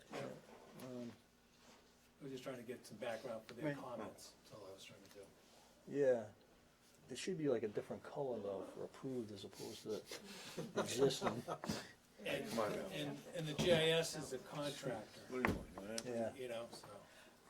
It's not, Yeah, the town doesn't, it's basically now it was People GIS, now it's Geo. Yeah, Map Geo, They sub it out? yeah, App Geo. So, we're just getting used to this new one. When Yeah. did they switch from People? Couple months ago. Yeah, it's real black. I like the old on one Map better. Geo, too. Yeah, we should maybe let them know that that's a concern. Well, and anywhere it talks Flag about, it for 'em, it's, not a legal document, blah, blah, blah, anything you turn on, it's Right. got all disclaimers, Yeah. so it's, just take it with a grain of salt, Yep.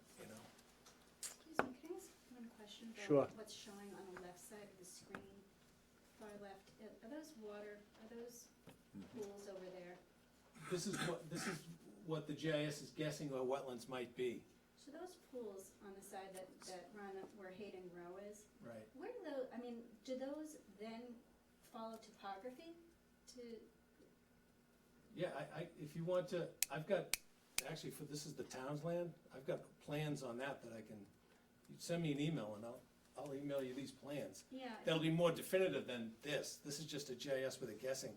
I've got plans where there's survey, topo, and For the school. wetland delineations. Yeah, it'd be interesting to know if Yeah, yeah. that is heading toward us. Shoot me an email, I know Mr. Scott just Yeah. sent me one, so. But again, this is all prior to 2017, so it could have changed since Marathon School was built. Well, that's what Don's saying, he has more updated plans that are And more, and they're in the, right now, they're making as-built for the Marathon School. I've got plans that show what was approved, what exists and what they were gonna build, topography, blah, blah, blah. And we should be getting as-built plans short, I'd say within a month or so. They gotta go out and shoot all the grades but yeah, the information's still coming in, so, on the Marathon School. but it's more detailed than what's shown here. Yeah. So then, if all of that is heading toward our street, does that become a town issue? Because it's town-owned land? Jeff, can I point out something? Yeah. Those don't represent impounded water or surface No, water of any no, just- substantial depth. No, it's just, They're just they're wetlands guessing the delineations, wetlands are. plants as visible from, so they're not Obviously, you can impoundments see- that are, You can see how inaccurate this is, because when you compare it to the delineation plan, it's not, Right. it's not showing this It's not wetland. showing it, yeah. That's what I'm getting at, so whenever you It's go in an the GIS, approximation. the key thing is, it's not legal documents of reference only, Well, it's an make no approximation. claims, concerning the validity or accuracy of the GIS data presented on this map. Yeah. It's just for, Yeah, but like But even though- they're not water bodies, they're right, you wet. may show it, but right, it's not a surface yeah, water so body it's that, basically, yeah. where water could flow out of Here's it here's the on legend, the surface, so- maybe Wooded marsh. groundwater, but. Yeah, DEP wetlands, and the guessing that there might be wetlands there and you need to investigate further, which the town did and said, no, those aren't right. The only other thing I'd like to ask is on there was a revised plan, so there was an original delineation plan in September, and then there was a revision that was made like last week. Yeah, I got both those. The difference that I see from those two, other than the addition of the new delineated wetlands on the far right of the picture, there's a difference on if you bring up one of them. So. Here's the if I can- first one. If I can approach here. So this is the first one, it looks like, in this one, the wetlands go out, kind of out around this street here. And in the newer one, they barely touch this street and then come back. And this is kind of a oddly unnatural straight line. I'm wondering how we get this straight line here, because that seems less accurate than a rounded line that I would think a wetlands would follow, unless there's like something under the ground or something that's causing it to be. So I can address that. So when we go out and either initially delineate wetlands, or in my case, review somebody else's wetland, we're analyzing the vegetation that's growing there, as well as hydrological conditions. That includes looking at the soil, looking at surface hydrology, things like that. So I wouldn't disagree that oftentimes wetlands will follow topographic contours that may be more rounded, but not always. And we just have to base it on the conditions that we find on the site. So the original plan that was submitted, I went out and looked at on my own, then met Joyce out there, and we looked at every flag out there and came to agreement on where the modifications were. And when we're establishing the flagging or changing the flagging, we're not sort of thinking about the shape or how it might affect some future project as far as, that paper road there. It's just where are the criteria that are met to qualify it under state or local regulations, and that's where the flags go and they get surveyed and put on the plan. Thanks. Okay. If I can get a motion to close and approve the resource area, the abbreviated resource area of delineation. So moved. And a second, please. Second. All in favor? Aye. And opposed? Okay, very good, thank you. Thank you very much.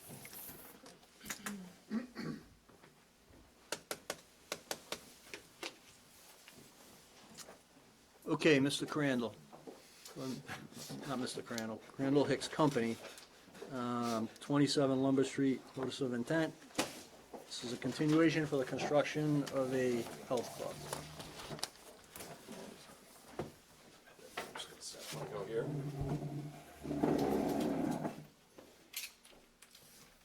Good evening. Good evening. You can take that post out and have a better view. I know, right? See what I can do about that. This is one building I don't want to land on my head, please.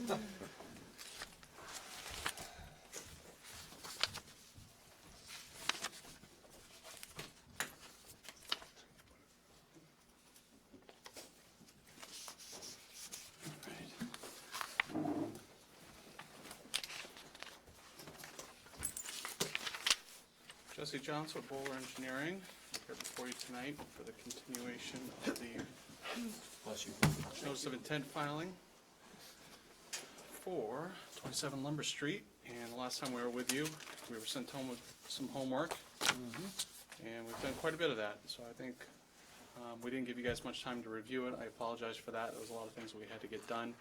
I'll just give you a brief overview of what we have done, and then we can dig into anything if you'd like.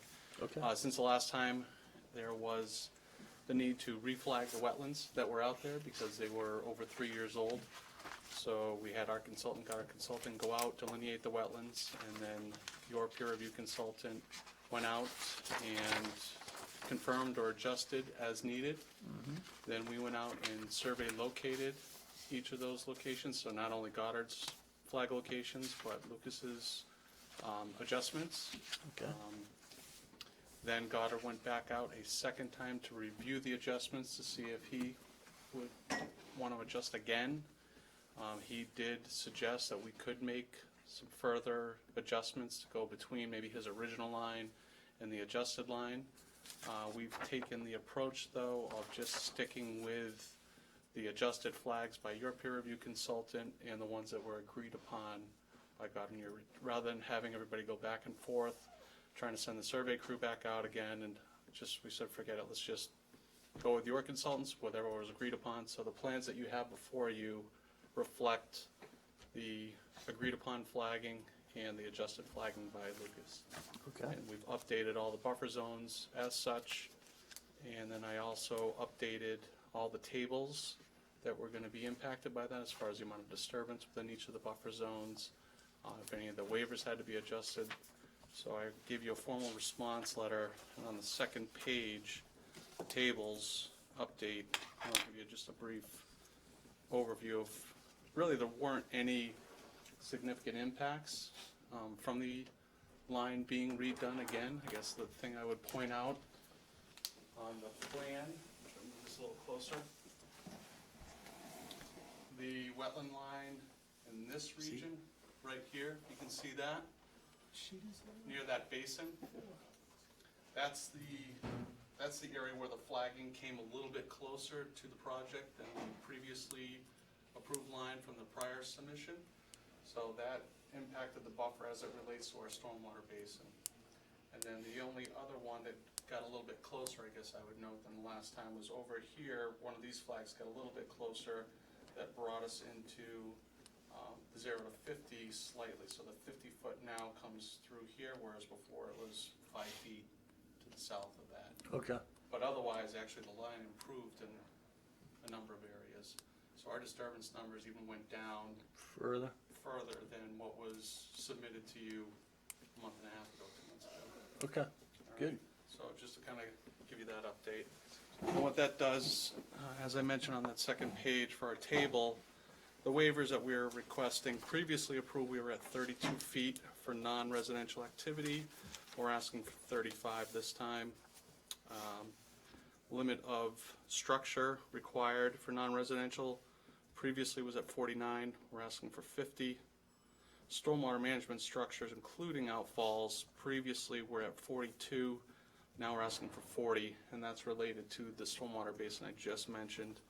And then previously for a limit of structure itself at 50, we're now 43, again, because of the stormwater management basin itself being considered a structure, and then its outfall closer.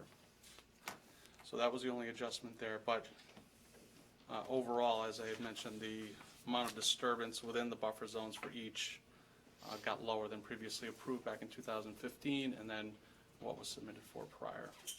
Okay. All right.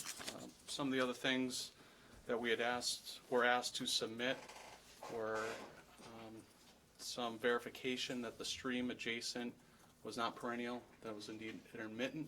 So we provided evidence that was submitted for the previous submission, but then also, I guess, in the interim, there's been some other work in the area that proved that that stream is indeed intermittent. So we provided that for record.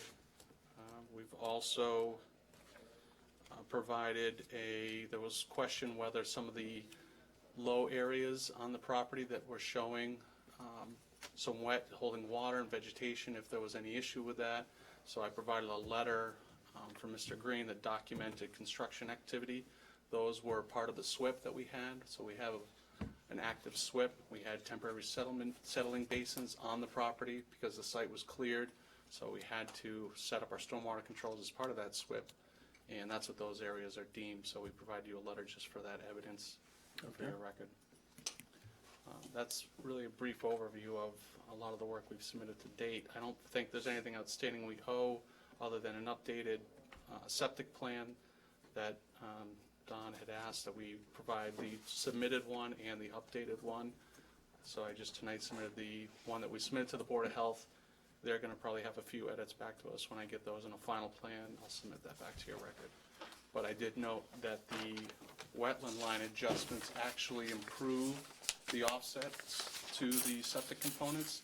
So the wetland is farther away from the leaching field and also farther away from the septic tanks, which I would imagine that's what your concerns are.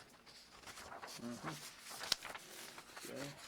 And then once it's agreed upon as far as the wetland flags, we can then send you an updated coordinate Excel file that gives you all the coordinates for all the agreed upon flags. I was just waiting to hear back from you guys that you're good with the line as shown, and then I can give you that information as well. Okay.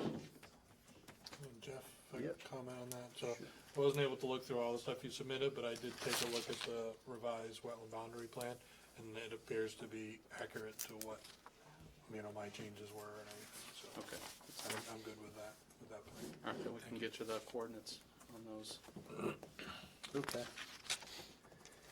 All right, good. So I'm just looking at Beta's comments. It looks like their review is good for the project. They had a couple conditions, which we would include as standard conditions. And I think, Matt, you're just going to need some additional time to go through the information that was submitted. Yeah. So we'll need to continue it out, but at this point, are there any questions or comments from the commission?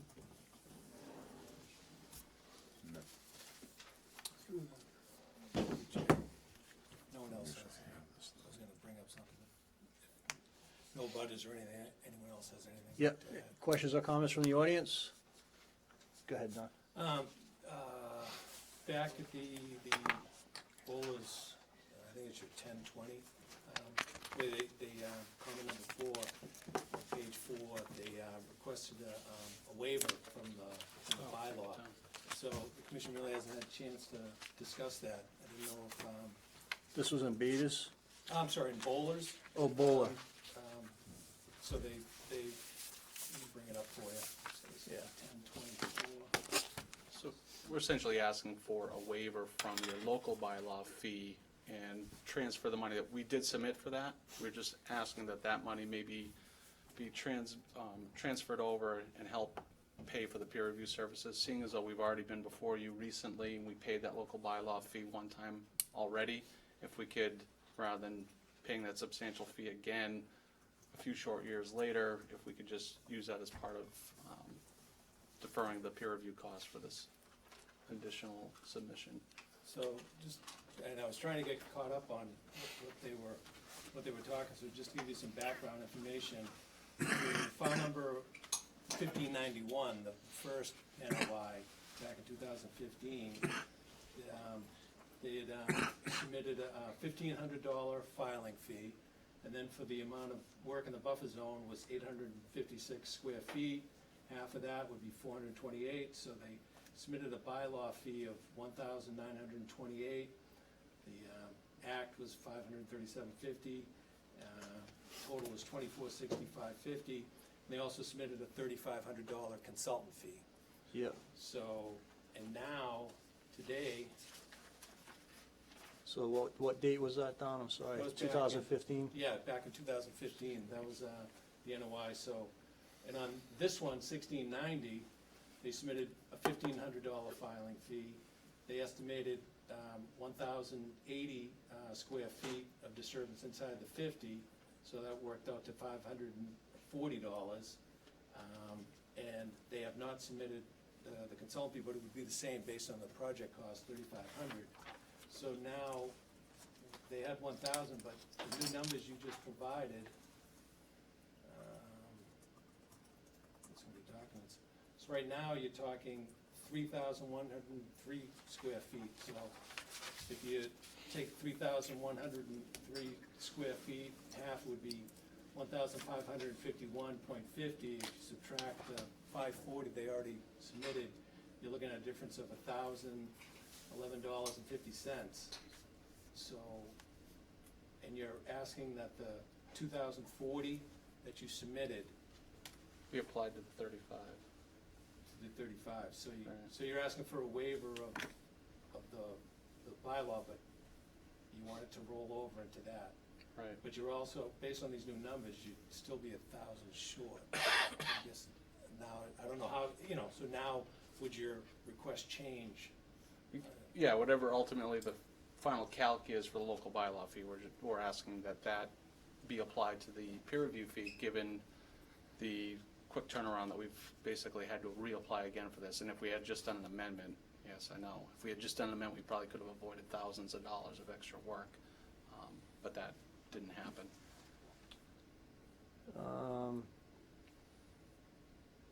Yeah, I think I'm okay with that. So you just, would you be looking just for the, So the difference would be applied to the the consulting fee. So right now, you've got $2,040 submitted, so you're looking to have that rolled over into a consultant fee, which is, we don't have anything. Right. So I'd ask, and then you wouldn't look for the $1,000 difference. Because of the new disturbance limit within Right. the 0 to 50. Yeah, because that calculation Yeah. was based on the old wetland line, now it's a new one, so they were estimating 1,080 feet, now it's up to 3,000, it's tripled the amount of area in the 50-foot. And that's a result of the stormwater basin that I just pointed out. So that's all, that extra disturbance is essentially because of this right here. Yeah. What do you think? When you're all done Carrie, with the like financial piece, can I ask a question? Are we good? I'm like totally confused with all of them. Are we good? No, I don't think we decided Okay. yet. So I have a question when you're all done with that. Okay. What are those fees go towards? So basically, the. I mean, obviously, I know the consultant fee, Right, but the right, other so one. basically, typically, your filing fee would be for Your dealing with hours, all right? all your costs, basically. Administrative. Yeah, and then the consultant fee would be dealing with like any consultants you need, you know? So I could check with, because basically we deposited this money as a filing fee, you know, which goes into the filing fee bucket. So I just talked with finance and I'd say, well, can we just, no, we classified that wrong, we wanna classify it as a consultant fee. Yeah, let's, I'd I ask mean, we have them to to do continue this out, can we just defer this to the Yeah. next, so we can just take a Sure. look, So do we an can consider it. analysis and take a, Sure. yeah, we'll consider it, obviously. Thank you. But rather than just trying to No, figure this out in yeah. our heads and And I make had to a run rash over, decision. like an hour before the meeting, I had to run over to pull 1591 to figure out how much money they gave us back in the day. You know, I figured you didn't know that off the top of your head. So, Yeah, I mean, my sense is, I think we can work with you on this. Okay. You know, we just wanna make sure our costs are covered. Exactly, that's what. Yeah, Yeah. no, I mean, we're not absolutely. trying, We we're don't- not looking to That's double fair. bill you. No, no. And that's all we're Right. asking Yep. for. Okay. Okay, Yep, thank you. I Sure. can work with finance on that too. Okay, All right. thank you, Don. Carrie had Carrie's question. Yes, Carrie, sorry. So, yeah, all these numbers are not me. So, I'm not used to you being that far away. I know, this is really weird. It's the kids' table. So, forgive me if this is covered, because I'm getting confused between the old filing and new filing, but I feel uncomfortable when there's stormwater management that's off-site, so can you explain, and maybe it's again, why it couldn't be done on-site, and what precautions you're taking for long-term operations and maintenance, and do you have an easement? We do have an easement for that, yeah, there's a permanent legal easement, easement, legal we have that easement on in the place record. for that. So why, again, couldn't you do it on-site? So it was contemplated way back when it was originally designed that way, because frankly, for the elevations that we are at on that site, if you've ever been out there, it drops off pretty significantly. And we only had one spot we could really put the septic system, and that's in front underneath the parking lot. And once we did that, that really limited our available area for stormwater. And what I usually try to do is put my stormwater around the perimeter, and I try to put many basins instead of one big basin. That's what they kind of give you for guidance in Mass Stormwater Guidelines, is just try to spread out the areas that you're infiltrating so you don't have one slug in one basin. So we broke it up into smaller basins around, and there was a time when this property was all owned by somebody different, and he was offering up to our client, look, if you build this out, I can give you access on my abutting property, you'll just need an easement for stormwater controls, because it's surrounded essentially by wetlands, there'll be no development there, but that's typically suitable for stormwater. So that's what really drove that. As far as what's gonna be needed for it in long-term maintenance, it's gonna be in the same, it actually is in the same operation and maintenance plan, where you have to provide a map to the operator of the facility that tells them exactly where each BMP structure is, not only the basins, but catch basins, manholes, anything that needs regular maintenance and inspection. We developed a checklist, it's in the stormwater report, so they'll take the checklist in hand, they have to walk around the site, they have to note the condition of everything, and then they also have to do the maintenance as stipulated in the O&M. So that basin is detailed in the O&M as far as location, what's required to be inspected, and maintenance on a periodic basis. So it won't be missed. And it's often, if I believe practice in town is you guys actually require annual reports on stormwater systems for other projects in town, so we'll have to show compliance with that as well. And where's the PIB? I'm sorry? A PIB, where's the PIB around all this stuff? Is it all tied in together, like a fence or? There's no fence around it, no. It's down the hill, if you will.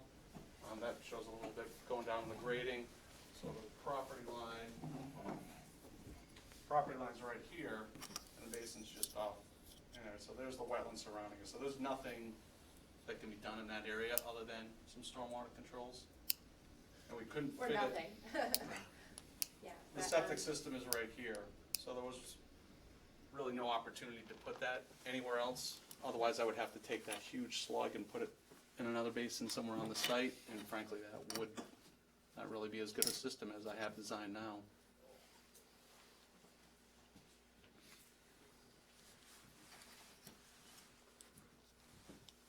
Does that answer your question, Gary? Yeah, it answers my question. Okay. Okay, questions or comments from the audience? So we'll continue this out to the 3rd. Will that give you enough time? Yeah, I guess I just need to know what else you guys need from me. I think I've given you everything to date, so I'd probably be looking for a response back from you guys if you need anything else or any Matt, additional information. You think you'll have time to? Yeah. Okay, so we'll continue it out to the 3rd. Okay. And we'll take a look at the fees for you as well. Thank you. For the Appreciate next that. meeting. Yep. Thanks, Tom. Okay, have a nice Thanksgiving. Thank you so much. Okay, You we'll too. see you You next too. time. Thank you.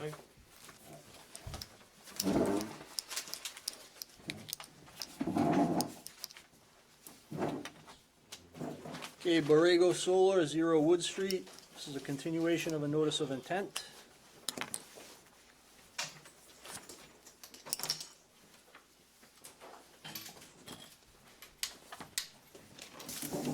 Good evening. Good evening. All right.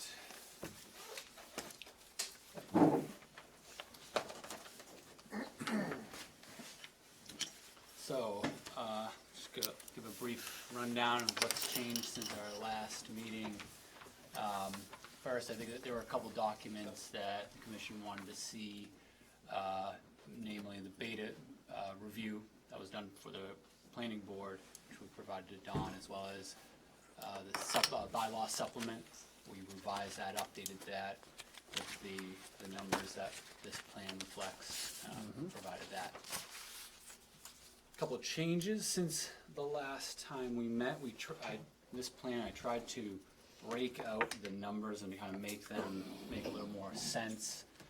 So we still have this restoration area outside of the fenced area, but we've highlighted kind of the area that would be riverfront restoration. It's still same restoration, same removal of gravel, decompaction, adding wet mix, seed mix. But we've broken up this area to kind of show that this 10,650 square feet to offset this riverfront impact that's within the fenced area. And then this hatched area is basically the offset for our buffer zone impacts. We included, this was noted last time, we included these other isolated wetland impacts, buffer impacts in the total calculation. And then the last change, which really is the major thing that you'll probably see here, is that we've actually revised the fence to avoid any impacts to that wetland, that isolated wetland. So that is now outside of the fence, and therefore we also removed the wetland restoration area that we were proposing. Replication area? Yeah, the replication area that we were proposing for that. Okay. Other than that, really, we did increase to make sure the numbers worked, matched, or either equal to or greater. We did increase some of the restoration. This area is kind of like some stone, compacted, very similar to the other. That will remove the stone and kind of include that in restoration as well. So, other than that, that's really the only changes that we made since last meeting.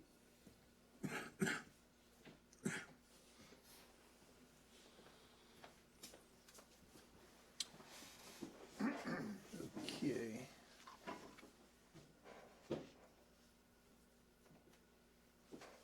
So we have 29,600 square feet of soil restoration in this area here. Yep.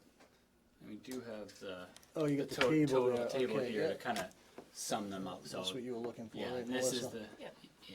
So this 9,400 is this darker blue. That's offset by the 10,650 in this lighter blue, and then this orange is the total of 48,775 offset by this hatched area, which is 52,000 square feet. So restoration areas exceed the buffer zone impacts. Exactly. Okay. And not only exceed them, but they're also closer.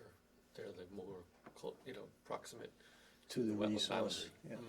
Some of the impacts are the outer part of the zone, and all the restoration is on the inner part of the zone. So it's more significant of a benefit to the wetlands to restore there. Yep, and the panels are out of the IVW, so thank you for that change. Okay. All right, and then just the southern portion of the site, you have that plan, so we can take a look at it? Could I just ask really Sure. quickly, I wasn't here at the last meeting, but I watched it on TV. Where were the panels that were in the isolated wetlands? The ones you said just got removed? They were all in here. So they were, that was, There, yeah, this that was a basically- lot of the discussion last time, was Yeah. that section, and there was something about shadows and all sorts of things. Yeah, I think. Okay, Yeah. so that's what's been removed. Yep, this fence kinda used to do that, so we've Wonderful, removed thanks. that out. Yep. Yeah, so just to kind of provide a little background since the last meeting, once we adjourned, you know, I had been thinking about, because I think I messaged the applicant that we felt, you know, fairly comfortable with what was proposed, including the panels in the resource area at the time. Once the meeting was adjourned, I had some additional time to think about it, and the more I thought about it, the more uncomfortable I was with setting that precedent, and then, you know, the impacts to the resource area associated with the shading, you know, the 20-plus year maintenance of the resource area that we required because of the panels. I had subsequent discussions with Don and Matt, and then, you know, just became exceedingly uncomfortable with that.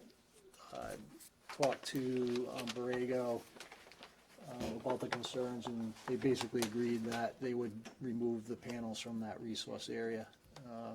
And we also discussed that since they were doing that, they wouldn't need to do the actual replication areas that were previously proposed to mitigate or offset that effect, so. Again, thank you for working with us on that. Okay, so the southern portion of the site? Yeah.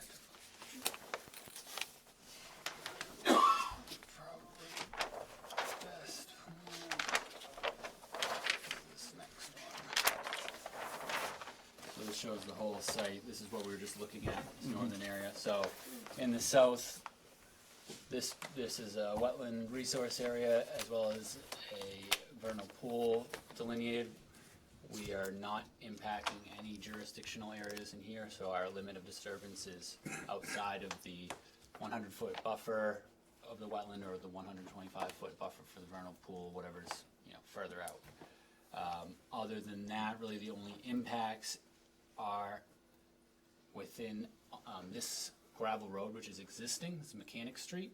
We're just gonna be trenching and placing underground conduit in that road. Other than that, there's no other impacts to jurisdictional areas for the project. Okay. Okay, and then, I guess a question I just wanted to ask, you know, you guys had the issue with the project that you were constructing out in Warren, with the stormwater. And we just wanted, you know, confirmation from Borrego that, you know, we weren't gonna experience any kind of related issues when the site development is ongoing here at our site in Hopkinton. Yes, that project kind of prompted us to be a little bit more conservative with our stormwater estimates, particularly with how we're modeling in our hydrological models the array field. So this project, Beta has reviewed the stormwater. This project has modeled that in a more conservative fashion. So that shouldn't be an issue for this site. And in addition to that, there are several areas of this site, most notably the northern, that's actually going to be improving. But this area, there's tree clearing, so it's a valid concern, but we have taken that into consideration with our modeling, and we're including these stormwater features on this, kind of to protect this wetland resource area. So it won't be an issue? Correct. Right, okay. During Not shouldn't construction be. or after? It's just, I think it's Correct. a question of during construction that was an issue. Wasn't it? Right, yes. We, you know, on the grading and erosion control plan, we have a full suite of silt fence and silt sock proposed to mitigate that during construction, and then obviously post stormwater management plan to make sure that that doesn't happen after construction. Okay, so Beta reviewed it, they had a couple, just conditions that they suggested we include, you know, which we are inclined to do, so that's just the, require the cleaning and disposal of debris, from the construction area. Require the submittal of a maintenance agreement, pursuant to Appendix D of the Hopkins Stormwater Regs upon application of the building permit. Presumably you've already seen this. The final SWIP prior to the start of construction, and then a completed signed operation maintenance plan prior to construction. So we're good with those? Yes. Okay, questions or comments from the commission? Yeah, I'm just gonna say that I'm unhappy with the riverfront and the replication thereof. I think there's too much riverfront affected and there's not enough replication. Is that referring to the blue part of the map? Yeah. So we have degraded riverfront area on the site. I get that. Right. And so the standards require, under the redevelopment standards, to mitigate at a 1-to-1 ratio on degraded areas. And those mitigation areas are to be closer to the river than the impact areas. So we are at greater than 1-to-1 and closer to the riverfront areas. So it's considered under 10.585 an improvement to riverfront. So we're improving existing conditions of the riverfront to meet the capacity of the riverfront for wildlife habitat standards, aesthetic values, recreational values, and the other interests of the Rivers Act. Jeff, can I Yep. just follow up on that a little bit? Yeah. So one of those other requirements, as I'm sure you're aware, requires actual planting of woody vegetation within the restoration area, as well as grading to promote infiltration. And I'm not sure that those two, I'm not sure, is there any grading shown on the plan? Not for this area, other than the decompaction. I mean, this is a very flat area. Right. As you know, so there's really very little grading that could be done to kind of promote more infiltration. Well, it could be graded a little bit lower so that water that flows into it infiltrates as opposed to just running straight off. And then certainly I think it would be legitimate to require planting of woody material because the performance standards require that in the act. Anything that we do plant in there as part of our mitigation plan, we would only want planting low profile, woody vegetation, not things that grow. Yeah, that's another concern that I would have is that if you're doing restoration, it's not true restoration if you're wanting to maintain it over time. This will not be maintained. Outside of the fence will not be maintained, will not be mowed. And this is actually to the north of the array here, so there's really not even a concern for the height. Maybe, some of this area to the east and west, in 20 years, that potentially could be an issue if, a large tree grows, but we don't foresee that in the life of the history, or the life of the system. But again, where this is not. So there is a planting plan proposed there, right? We are proposing, wetland seed mix. We have not proposed, specific woody vegetation.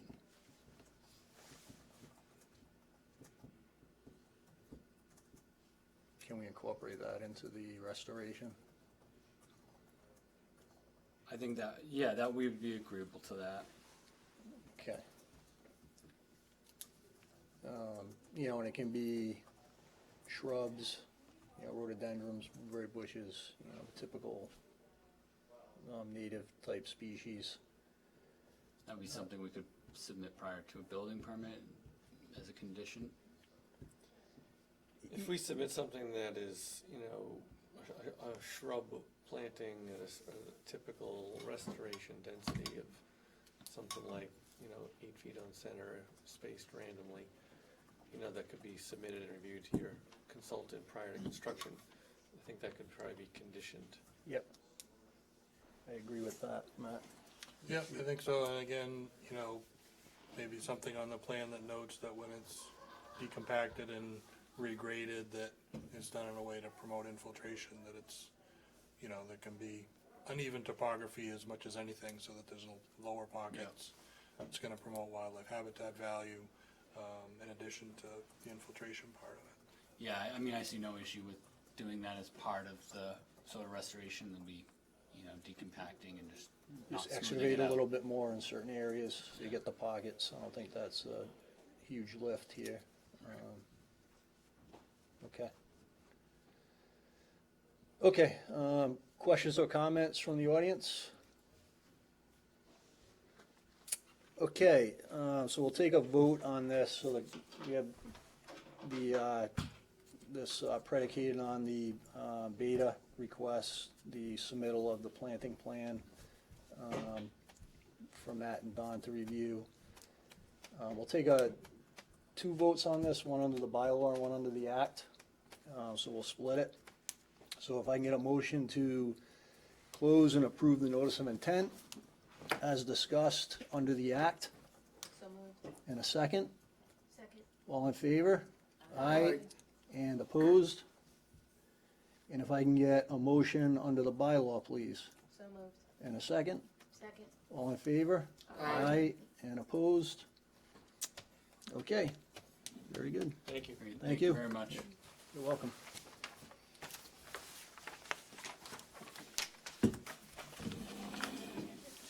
When are you looking to start construction? Probably not till next year. Yeah, we have to wait for interconnection items. So. Okay, good, well, good luck with it. Thank you. So out of curiosity, is there a reason for the split vote on that? Just in case, yeah, I wasn't sure how it was gonna go, so, Is it isolated? yeah. Feature? I don't think we've had a unanimous vote on. And solar. Down south, the water's going over. So just in case it was, This is the first one. Well, there you go. There you go. all right. Have a nice Thanksgiving, folks. Thanks, you too. Thanks.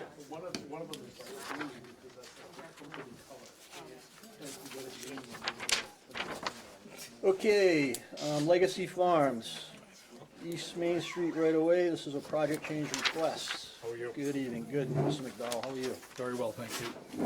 Thank you. Getting there. Thank you for your time. I brought 8 copies of this, if I have enough. One for the record. Pass that down, please. So a little, I'll wait till later.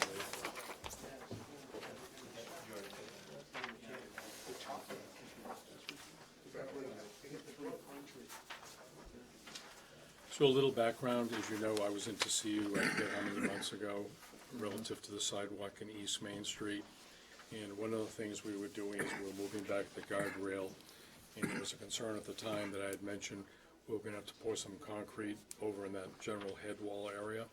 And so after we moved the guardrail back, and you, by the way, there are pictures in the back of this plan, Okay, so you can see what I'm talking about. yep, I actually. So I drove actually, by it, yeah. I met Don out there to look at the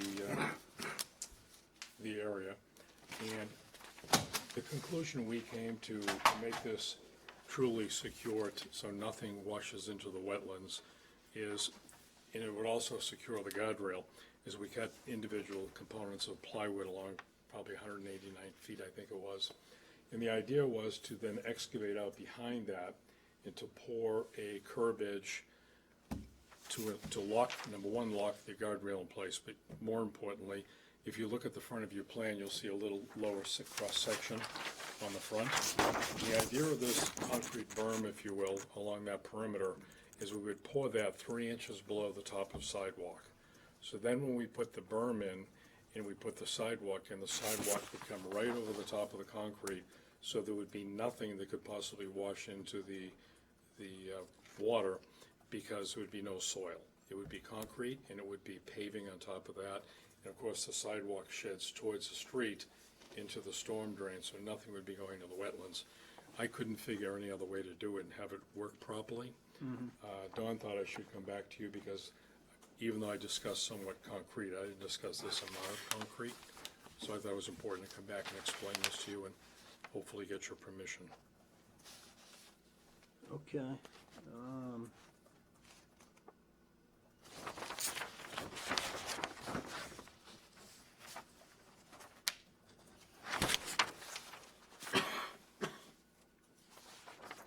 the sidewalk will be behind the guardrail here? Is that, or it'll be in front? Yeah, okay, so, if you don't mind, I'll come over here.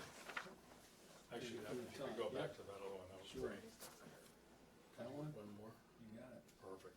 So the idea was these pieces of plywood Yep. are set to be 3 inches below the top of the sidewalk. The idea was we wanted to come along here and dig this back, so we've got something about this wide and about this deep. And then what we would do is we'd form this edge, we pour concrete in here with some reinforcing rods in it. So once that's poured, then we can excavate this, put in the gravel base, put in the berm along the street where that orange line is. And Okay. the asphalt would go from that berm right over to the top of concrete.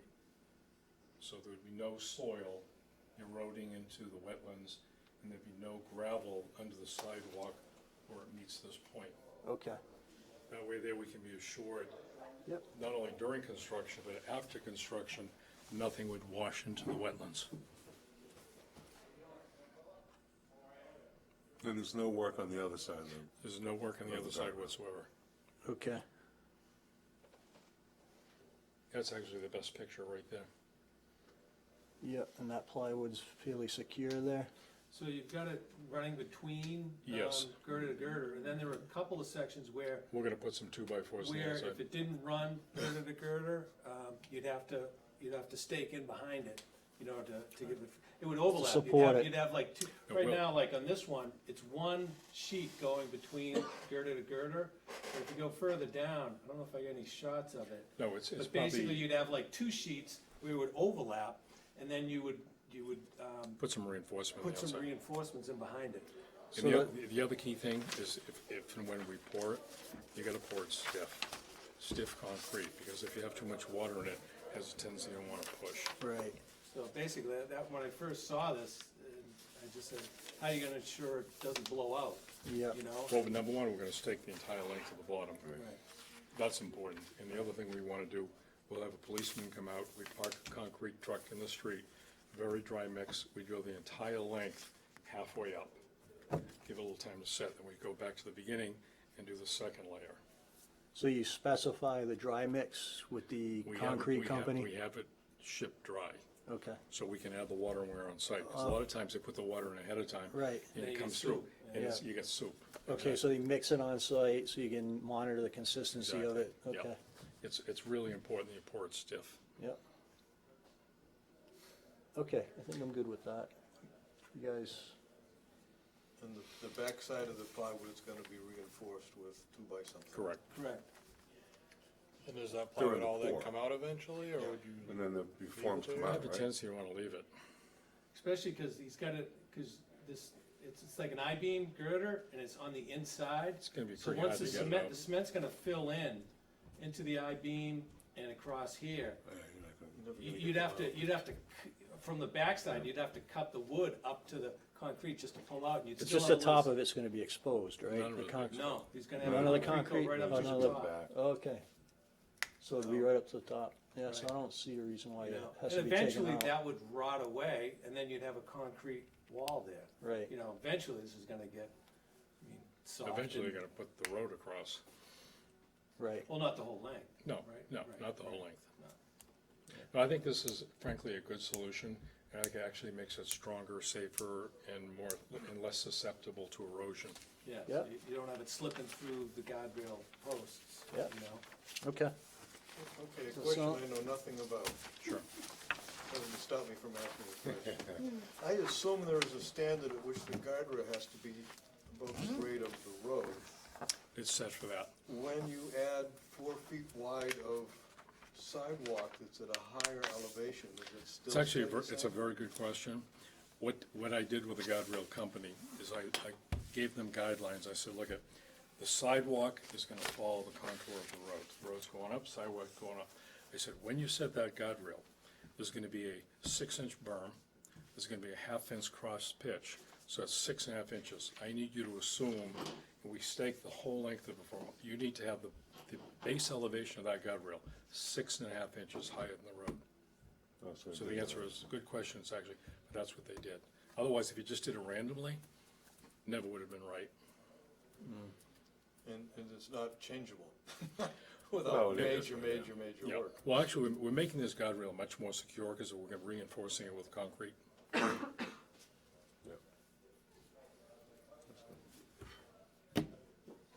Okay, Thank any you. other questions? I learned something.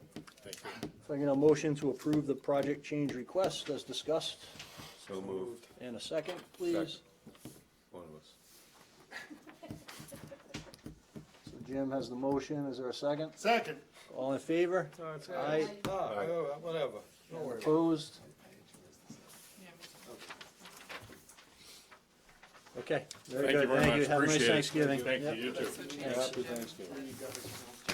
Happy, what did I say it was? Okay, and if I can get a motion to adjourn, I think it's, So moved. in a second? second. All in favor? Aye. All right. It's, by the way, I think it's called Everybody has to vote.